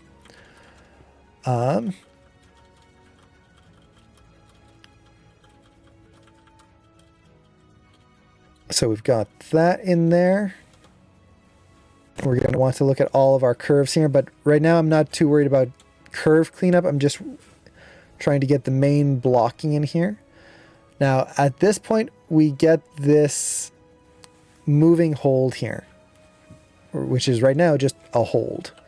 So this I definitely want to exaggerate and make sure that it's still moving. So I'm going to take my brow motion, translate Y, and just create a moving hold by taking this last half right there, and I'm going to have it relax down.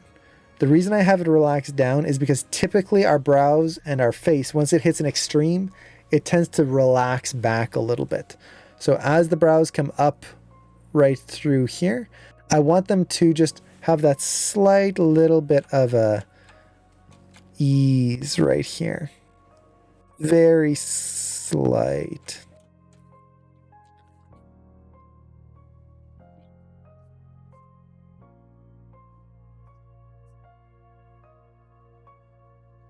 Now, since I'm animating this on ones, I don't really have to worry about getting all my curves looking beautiful, but that's just me.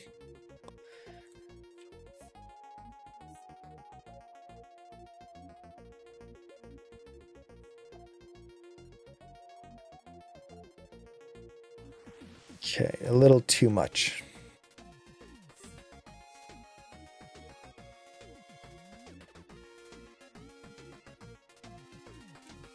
There we go. So that gets us a little bit of a moving hold. I can exaggerate a little bit more later.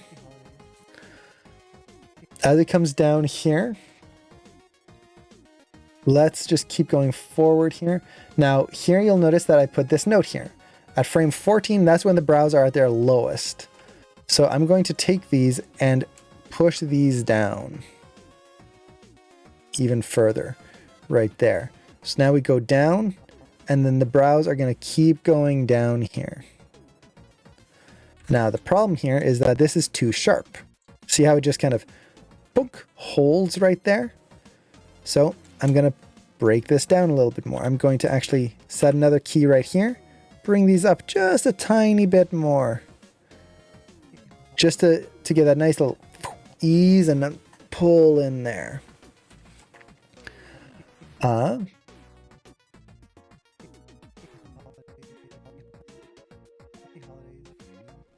So we go a little lower right there. Now the brows are starting to come up here again.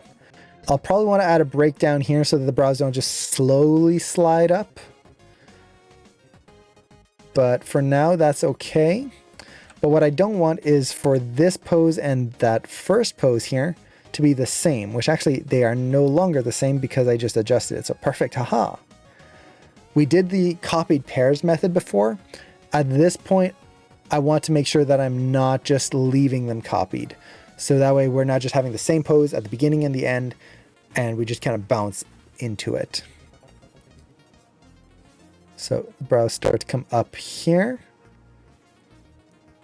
We get that change maybe a little lower right there, so we don't have too much of an ease. Then from here, let's push our breakdowns. And you'll notice I'm just doing the brows first. I can come back for the eyes after. So once again, let me see. How do I want to do this? Do I want to favor the beginning or the end? Right now, it's very boring. Like this pose right here is pretty much just halfway between these two. So let's favor this down.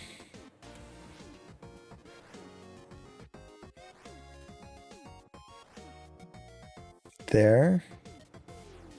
And then bring this up right through here and bring that down right here.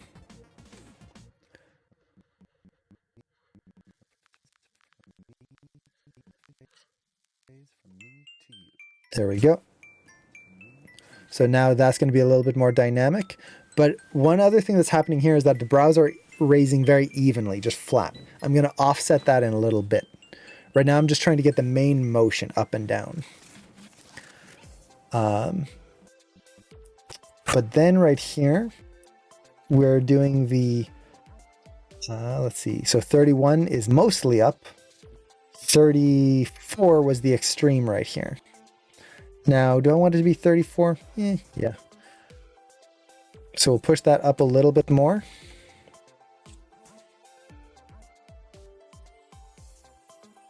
So now it goes up, holds, moving hold, starts to come down.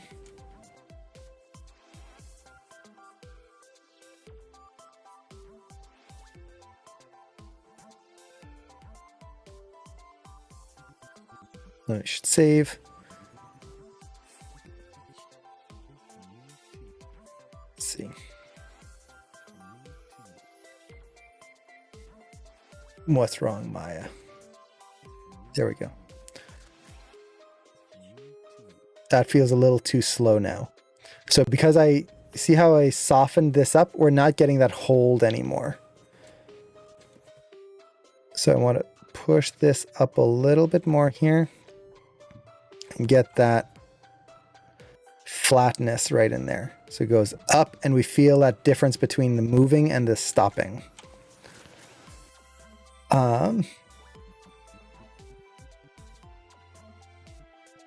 Starts to come down here, and then we go down right here.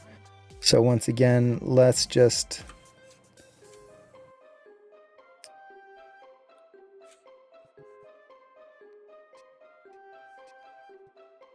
I think I might hold this a little longer here. That way we can come down on the T. We get that drop right there.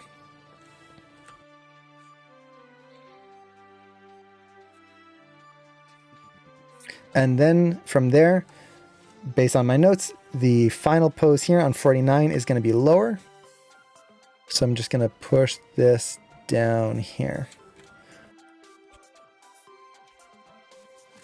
Okay. Then we're just going to basically hold that a little bit, tiny moving hold right through there. Okay, so let's see how this feels. Okay.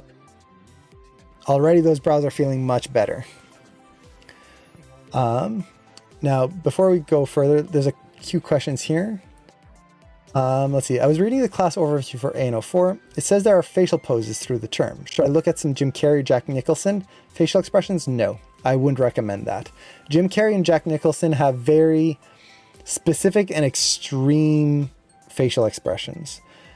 And they are great to study on their own, but when you just pose them out, it just looks like Jim Carrey and Jack Nicholson. Instead, look for genuine expressions, genuine fear, genuine happiness, and try to replicate those. Don't go for just cartoony, big expressions that mean nothing. So I would look for genuine expression. And then I was able to find 15 audio clips. Nice. That's awesome. Let's see. And trim them down to like 10 and show on dailies. I would actually recommend, if you're showing your audio clips, this goes for everyone here. If you're showing your audio clips in dailies, trim them down to 5. Because in dailies, they will help you pick the top 3 that you should share to your mentor and for your assignment. But you should be able to hopefully bring it down to at least 5, 6 at most. And then go from there. 10, it just takes a long time to go through. And honestly, when you have 10, that you should still be able to pick out which ones are better from 10. Or at least which ones you prefer. Which ones are your favorites. The other thing to keep in mind is that when you're whittling it down, something that can help is don't go for which one do I like more. Go with which one do I like less. Weirdly, just as humans, we're better at being pessimistic about things when it comes to picking things. So you find the things that you don't like about certain clips and use that to kind of rank them. And then it'll help you go down to your top 5 or 6.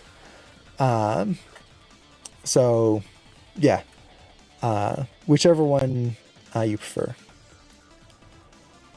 That being said, should I start adding the story context and subtext? Yeah. The whole point of the dialogue clips is that you want to animate something to them. So if you have an idea about what you want to animate, put it down right now. The sooner you get it, the better. And if you don't use it now, you can always use it later. So definitely try to tell the story as soon as you can. If you have a good audio clip but you have no idea what to animate with it, that doesn't really help too much.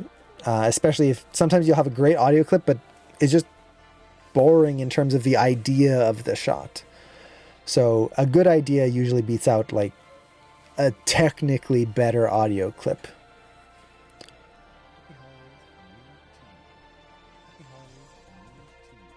Okay. So this is feeling better. The browse down here feels a little slow.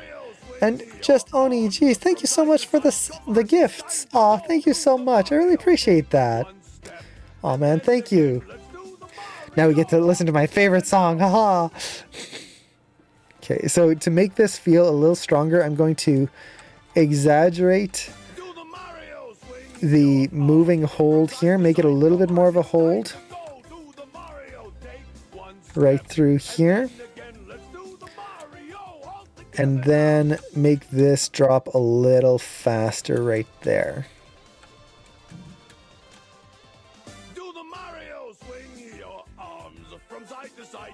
There we go.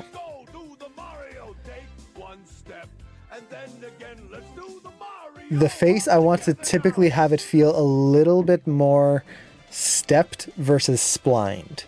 So I'm going to try to favor more towards the extreme spacing right in there. The moment that it starts to feel splined, it tends to just feel boring. I still do need to add that emote. Wait, did I add the emote? I can't remember now. Oh, there should be an emote on Prapros. Do the Mario. I need to do an animated version though. And have a sticker in there. That would be good too. Okay. So at this point, we've got the main eyebrow motion. Let's kind of refine some of the in-out motion here. Because the in-out motion of the corners is going to be pretty much just following along with the up and down. So as the brow goes down here, for example, I'll probably want to hold this a little longer. Right there. Comes down. Let's ease and then push in a little bit there.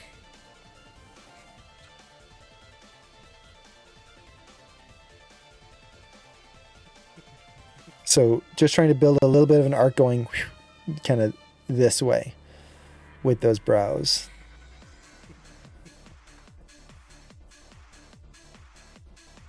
Even if it's slight, we can start to build that in right now. Holds there. I've got a little bit of a moving hold where it kind of eases right through here. We'll keep that for now. We'll refine the moving holds later. Then as it comes up, let's see, do I want to lead with the inner brow or the outer brow?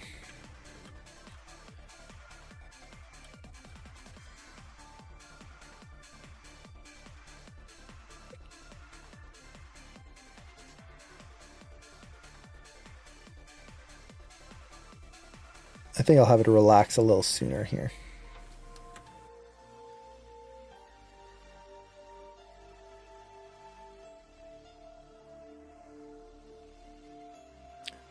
So just offset that. Something like that. So we get that nice little arc in there. That moving hold. So it goes out and then it's going to relax in a little bit. Oh wait. Added Mario emote behind tier 3 sub. Did I put it there? Dang it. No wait. Is that on this Twitch stream here? Okay. It's on the tier 3 sub here. It needs to be on the tier 1. Okay. I need to redo my whole emotes system. It's been a while since I've looked through them. Okay. So let's offset this just a little bit. So we get that little bit of a moving hold in there. As it comes down,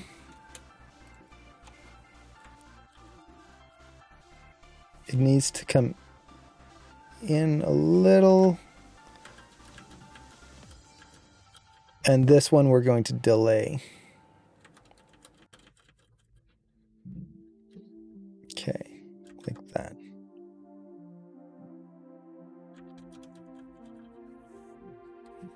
There we go. So now we've got that inner corner, we've got a little arcs going through there. And then from there, we can start to offset certain controls if we wanted to have the brow lead up and down. Now, do I want to do that now? I could. So for example, let's take the inner controls here. And when the brows come up, for example, right here, I could start leading a little bit more with that inner control there. Just a little bit. We'll see if I do that or not.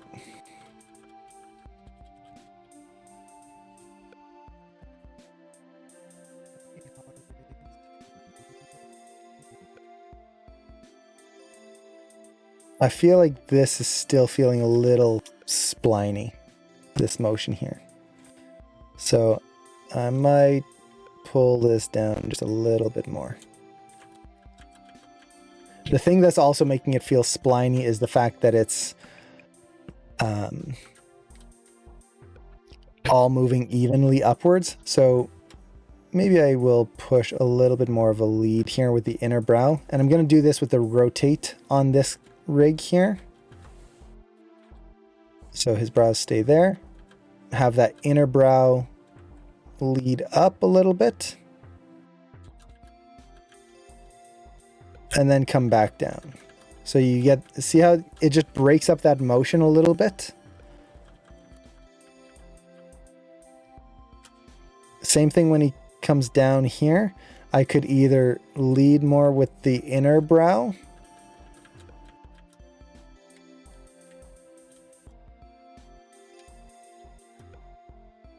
So we get a little bit more of that in there. And then that drop, that's a little too sharp there. Or I could do it with the outer brow. So let's just bring this back the other way here. So now we feel that pull on the outer brow, which I think for this, it's going to help make him feel a little bit more sympathetic or like warm, for lack of a better term.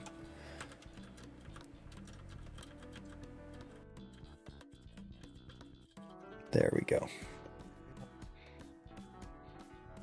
So just a little bit of a tweak in there.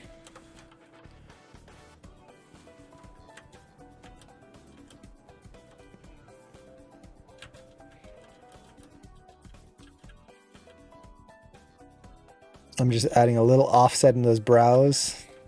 Basically just a little overlap. That's kind of exaggerating a little too much, but it's fun to play around with sometimes. We'll see how it feels. Yeah, it's a little too much motion right there, so I'm gonna tone that motion way down. Feel it more than we see it. But now you get that little bit of an overlap to that middle brow section right there. There we go. So all of a sudden that helped a lot right there. Now the other thing that's happening is that both brows feel too connected as they're going up and down. So what we want to do here is we want to offset the brows slightly, but we don't want to have them start at a different time. So for example, I'm not going to just take this brow here, take all my curves and offset it one frame, because then we're going to have this kind of motion right through here where you have one kind of starting and then the other one, and it creates this weird offset. It's just strange. Instead, what you want to do is just push your spacing. So this is going to be mostly the translate Y here on the brows. And I'm just going to set both of these to normalized mode so I can see them a little bit more in line with each other. And I'm going to just push the spacing of one brow a little bit more. So which one is which?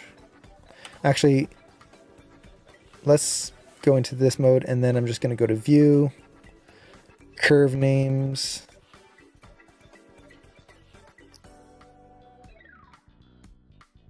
Okay, so here we have the right brow and left brow. So this one is screen right.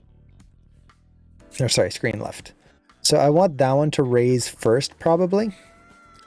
So as it goes up here, let's take this one and I'm going to keep that a little lower. Maybe move that one a little higher. So you're starting to feel that offset in them. Here, this one is going to be a little bit higher. This one's just a little lower.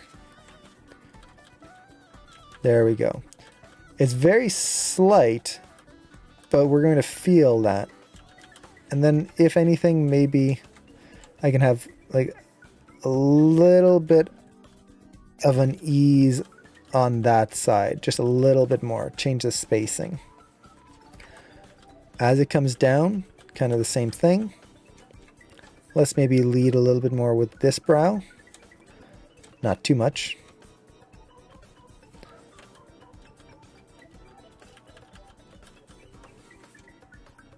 Let's see how far we can actually push it.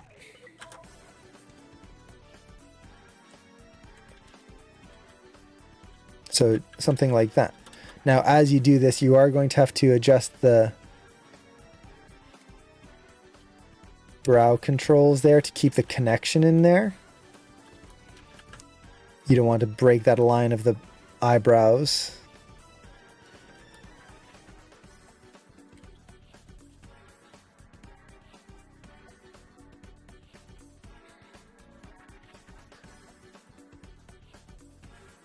Okay. starting to come up here. Once again, we'll lead with the screen right.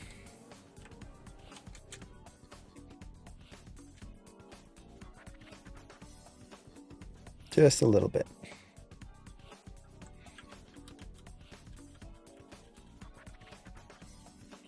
There we go.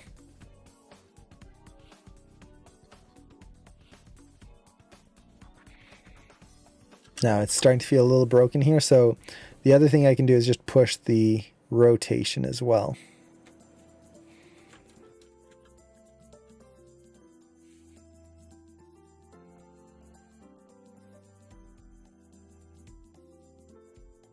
So one or the other. It really depends on the rig and the scene. So that was the rotation. Let's just do the inner brow. Just see how that feels. So I'm just bringing this up to keep that connection in there. Right through there. Just like that.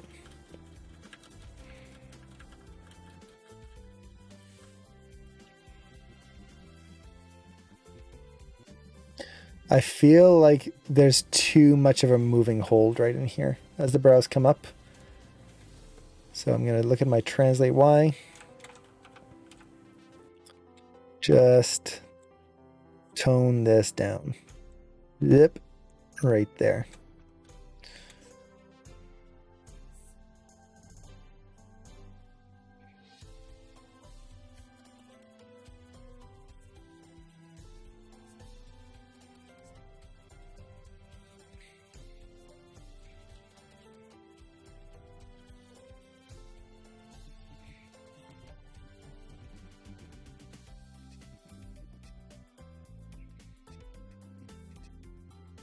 Okay. Let's push that spacing once more, and then we should be pretty much done with the brows for now.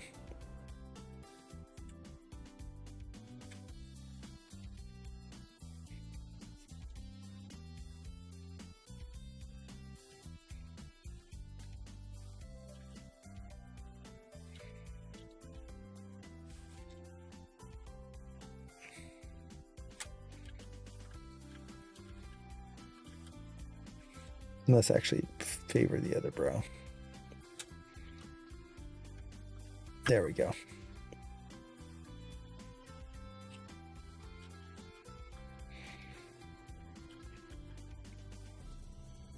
And we just need to connect this one frame right here.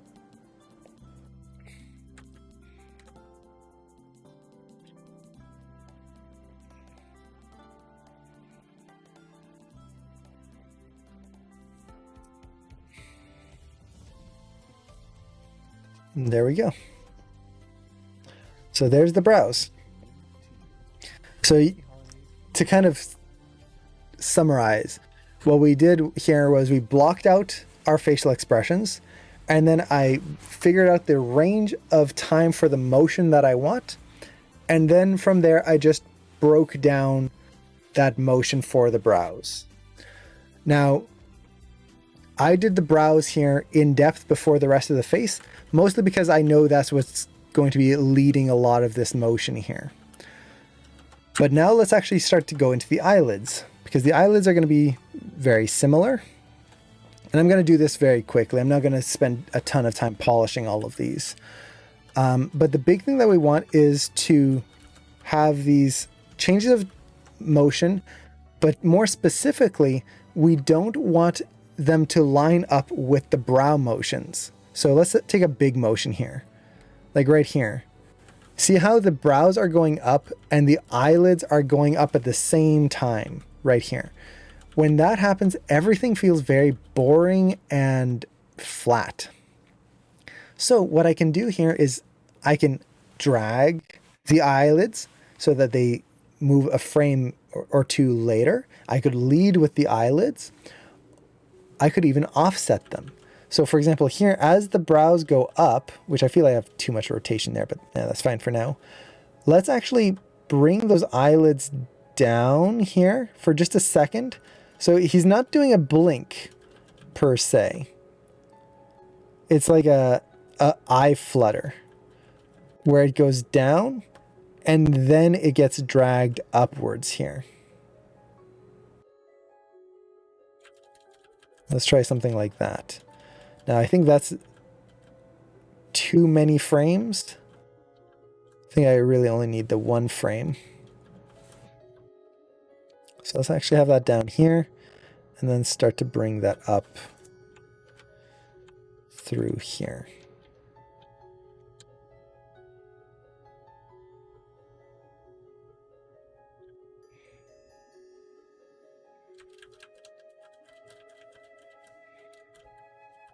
And then ease into a stop right there.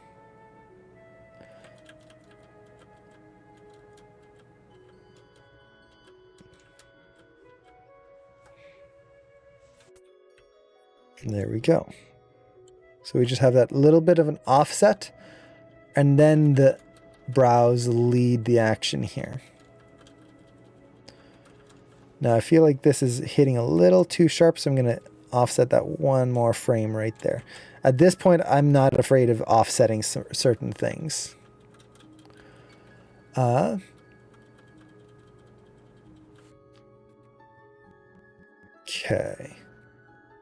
Now we're definitely feeling some like eye shaping here. So this is something else you have to be very aware of. As you animate all of these smaller controls, everything is going to be offsetting and like shaping separately. So what I want to do here is just select my eye controls. And do I want to select all of them? Yeah. Let's actually just do the minor controls here.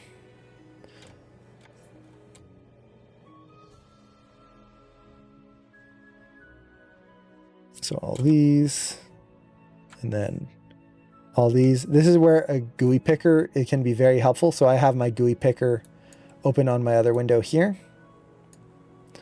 So what I can do here is just select, click and drag, select all the eye controls, boop, right there, perfect. And I'm going to deselect my eyelid controls right here.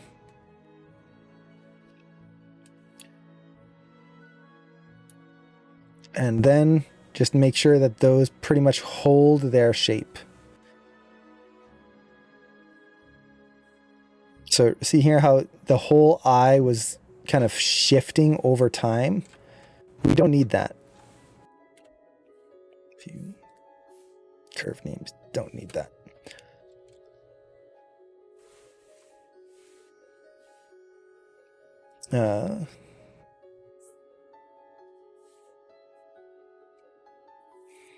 So let's do that again here. Ease that. Yeah. So just hold that shape and then have it change very quickly.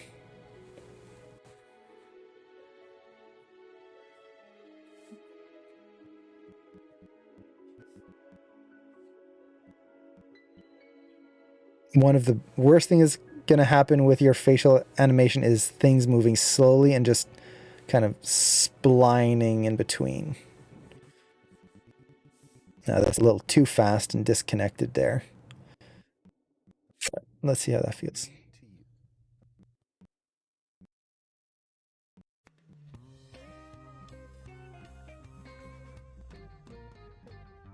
Yeah, I need to raise those eyelids just a little faster.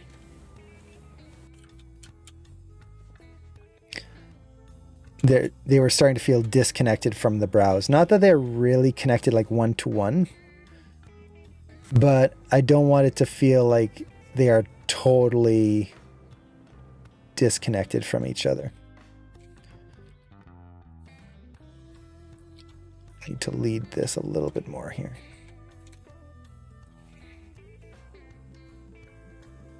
That's better.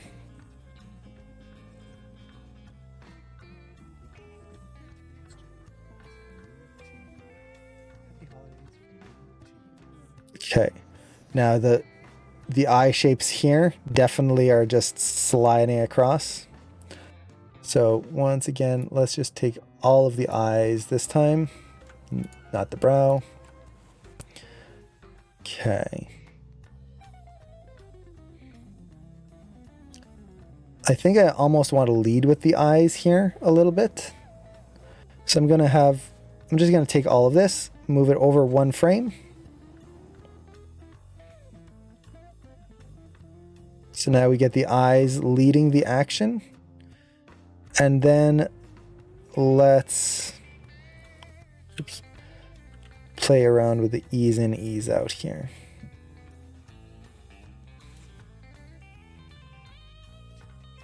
There we go. Now from there, I could even go further and offset the actual eyelid so that the lower one reads more. But for now, that's pretty good.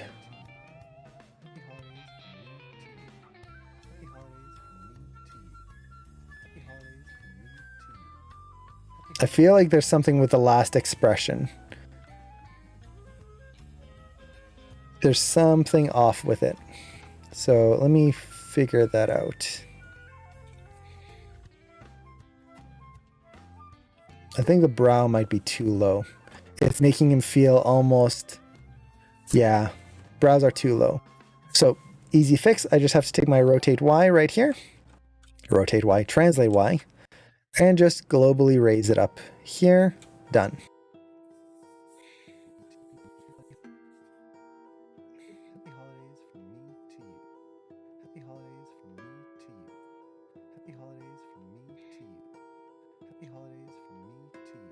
So that's pretty much the face. At this point, I would call this a refined pass. It's not perfect, not by a long shot. There's a lot of little things that I'd need to change. I didn't actually tweak the eyelids here at the beginning here, for example. But it gives me the range of motion that I need and kind of gets everything else pretty much in place. So at this point, it's really just going in and cleaning up curves and tangents and whatnot.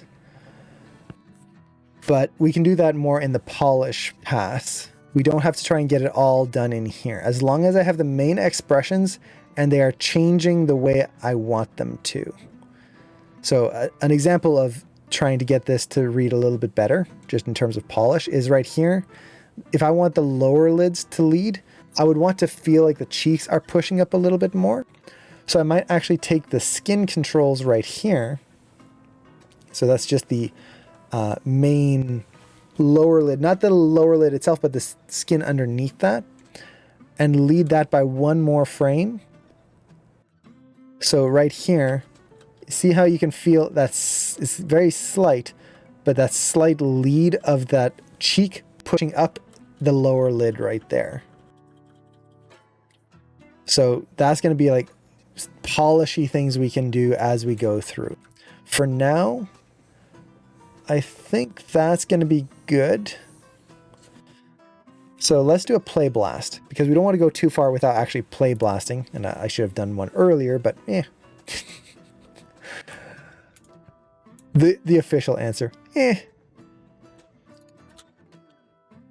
So let's see how this feels. Let's see. Draw with Jazza. I feel like I know that name. I'll have to look them up after.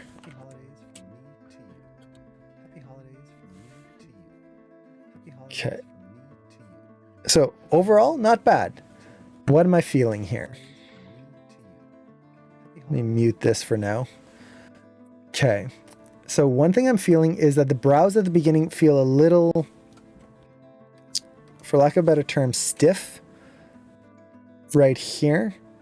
I feel like for an anticipation, it's a little too much. I'm also feeling the connection of the eyes is a little broken. As it comes down here, it's hitting too hard. I need a little bit more ease in there. Not that I want it to ease and gently hit, but we can just soften it so it doesn't slam into it. And so, thank you so much for the sub. I really appreciate it. Thank you. Let's see. Am I going to add overshoots? Technically, I already have a few overshoots in where I want them to be. At this point, it's just refining them. So, for example, an overshoot would be right here. The brow comes up right there. It reaches its peak, and then it's starting to come down a little bit right there. Now, I could exaggerate those, definitely. Especially as it comes down here. I feel like I could really push that overshoot and settle right in here, and as well as the inner brows. The inner brows feel like they could have a little bit more of a pull and then a relaxation in there. So yeah, we can just refine those motions in there a little bit. Let's see. I also need to double check. I forgot to look here. I thought I had it keyed, but I'm not sure. Do my eye controls? Okay, good. So they are holding and then quickly changing. Good. So I'll have to refine those eye positions a little bit. But let's just tweak those brows. So, let's see. What was I saying here? So too big at the beginning. Hits too hard and we need to overshoot. Okay. So that's going to be mostly my translate Y. So at the beginning here, I just want this to be shorter. Right there. So to do this, I'll do one at a time, I think. And I can just scale this down. Now, yeah, I have that lowest key there, so I can just do this. Let's do about halfway. Now, before I do this, a good idea is I've pretty much got a good pass. Right now, I don't want to lose what I have. So I'm going to buffer all my curves. Right here. So that saves a copy of the curves. Now, as I make any changes, I'm not going to... Which brow is this? Okay, good. I'm not going to lose anything that I've already done. I can always go back to it. It also allows me to compare. So for example, I want this to be maybe a little less than halfway from where it was before. So right there, I can scale it and I can see, okay, that's where it used to be, about halfway, a little less. Same thing here. Scale down, right around there.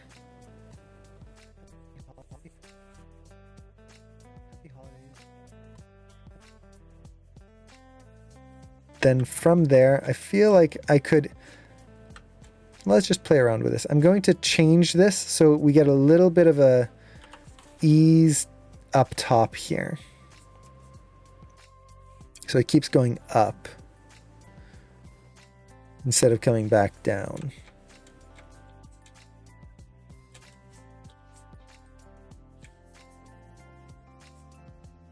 Something like that.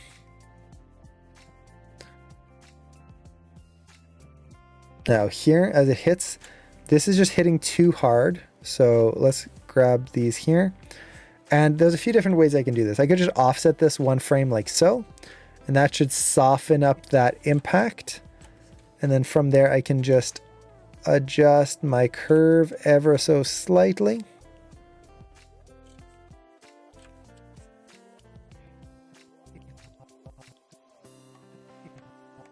And then let's push the overshoot a little bit more. So I'm going to push this down, then have this come up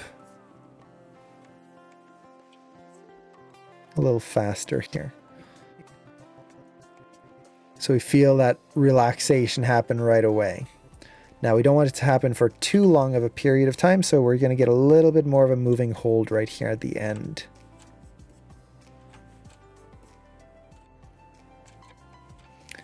Now the problem with this is now we get this very sharp hit right in here. So I might just need to add another key here and just get a little bit of a slight ease right there. Just so we don't pop the motion in.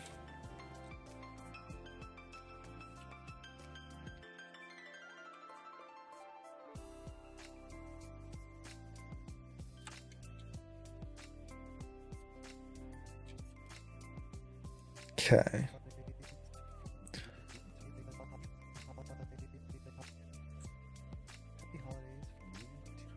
think that's pretty good. I feel like it might be easing a little too much, but we can always refine that a little bit more. So now we have that overshoot right in there. And then I wanted more in the inner brow, so let's grab those as well. Okay, so translate X. This is our most extreme down pose. Yeah, and that's what we're missing. See here? We still had the poses from our blocking where we got the hold in there, but we didn't add more for the extreme pose here. So I'm gonna put that in here, get that curve working here a little bit more. And then let's relax this.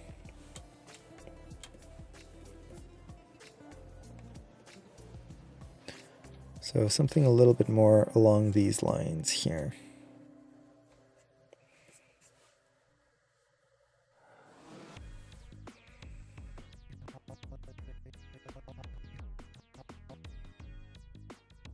Okay. So frame 14. I just want to create a little offset. So I want the translate, yeah, X to start a little sooner right here.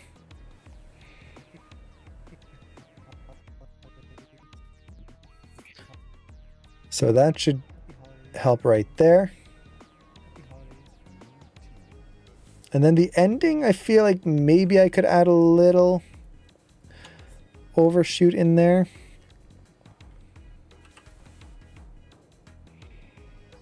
Just a little.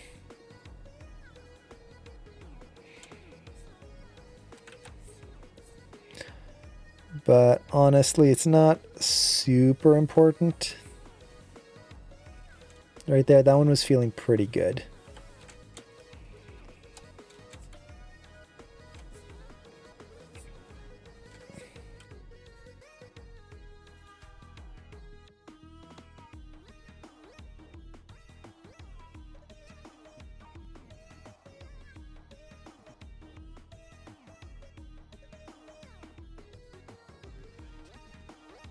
There we go. Okay. So that's a start. At this point, I could keep refining it. Let's do another play blast just to see how this feels. I could keep refining it, but oops, play blasting the wrong camera here.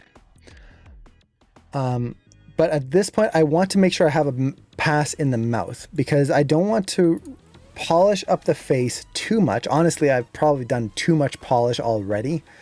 I kind of got lost in refining things here before I get the lip sync in there.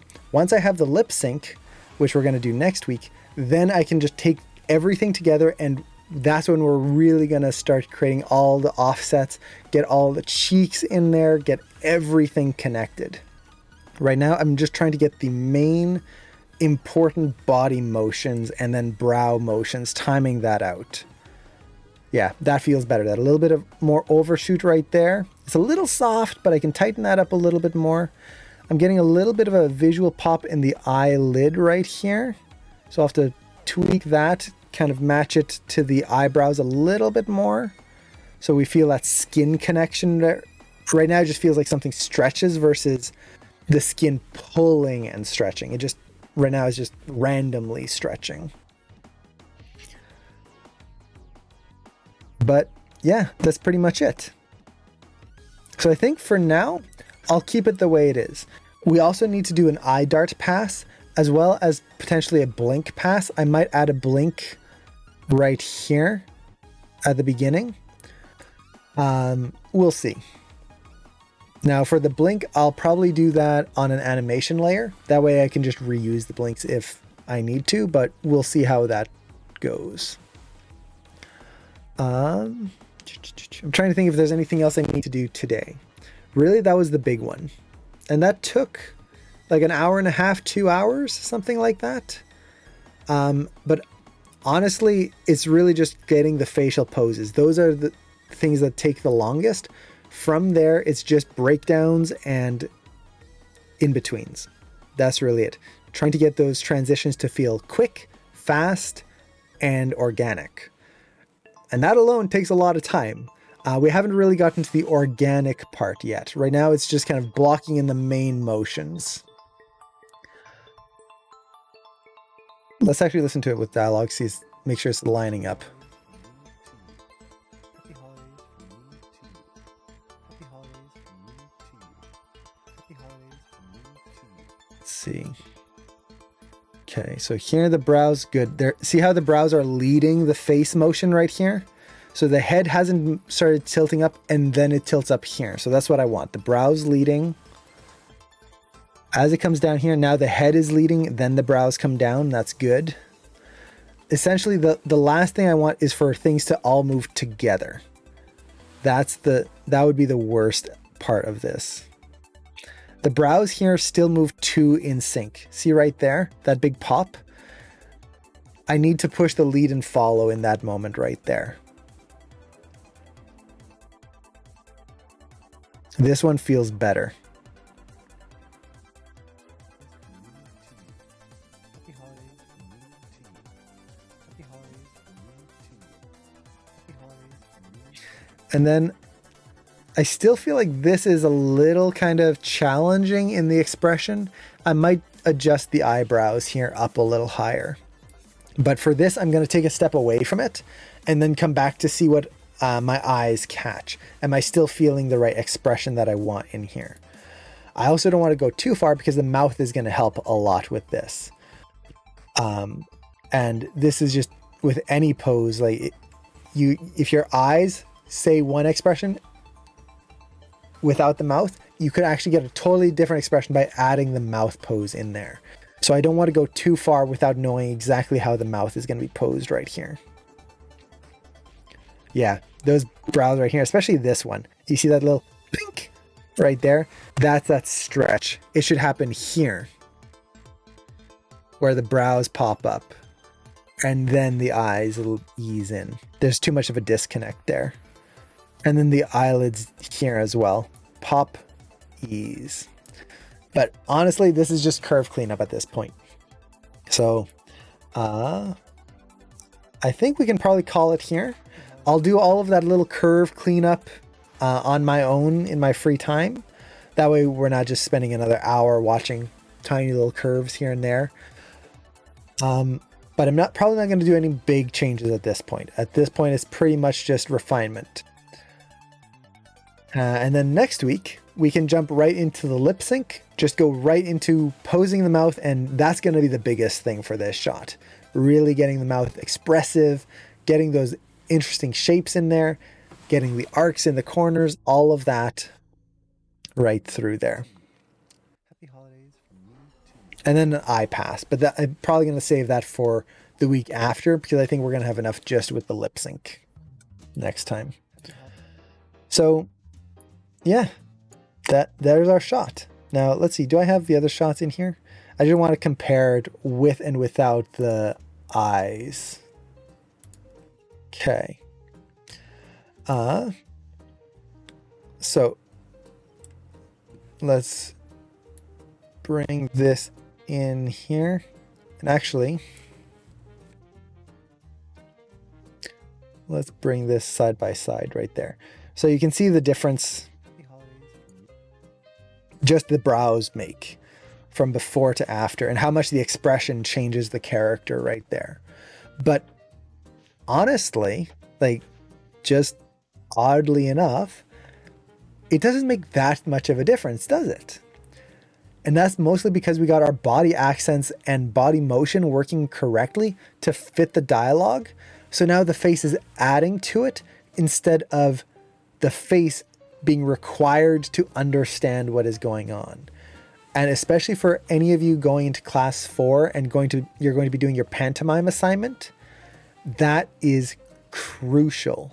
That is what pantomime is. Pantomime is the act of the body telling the story and the telling us who the character is, not just the face. So we want that element in there.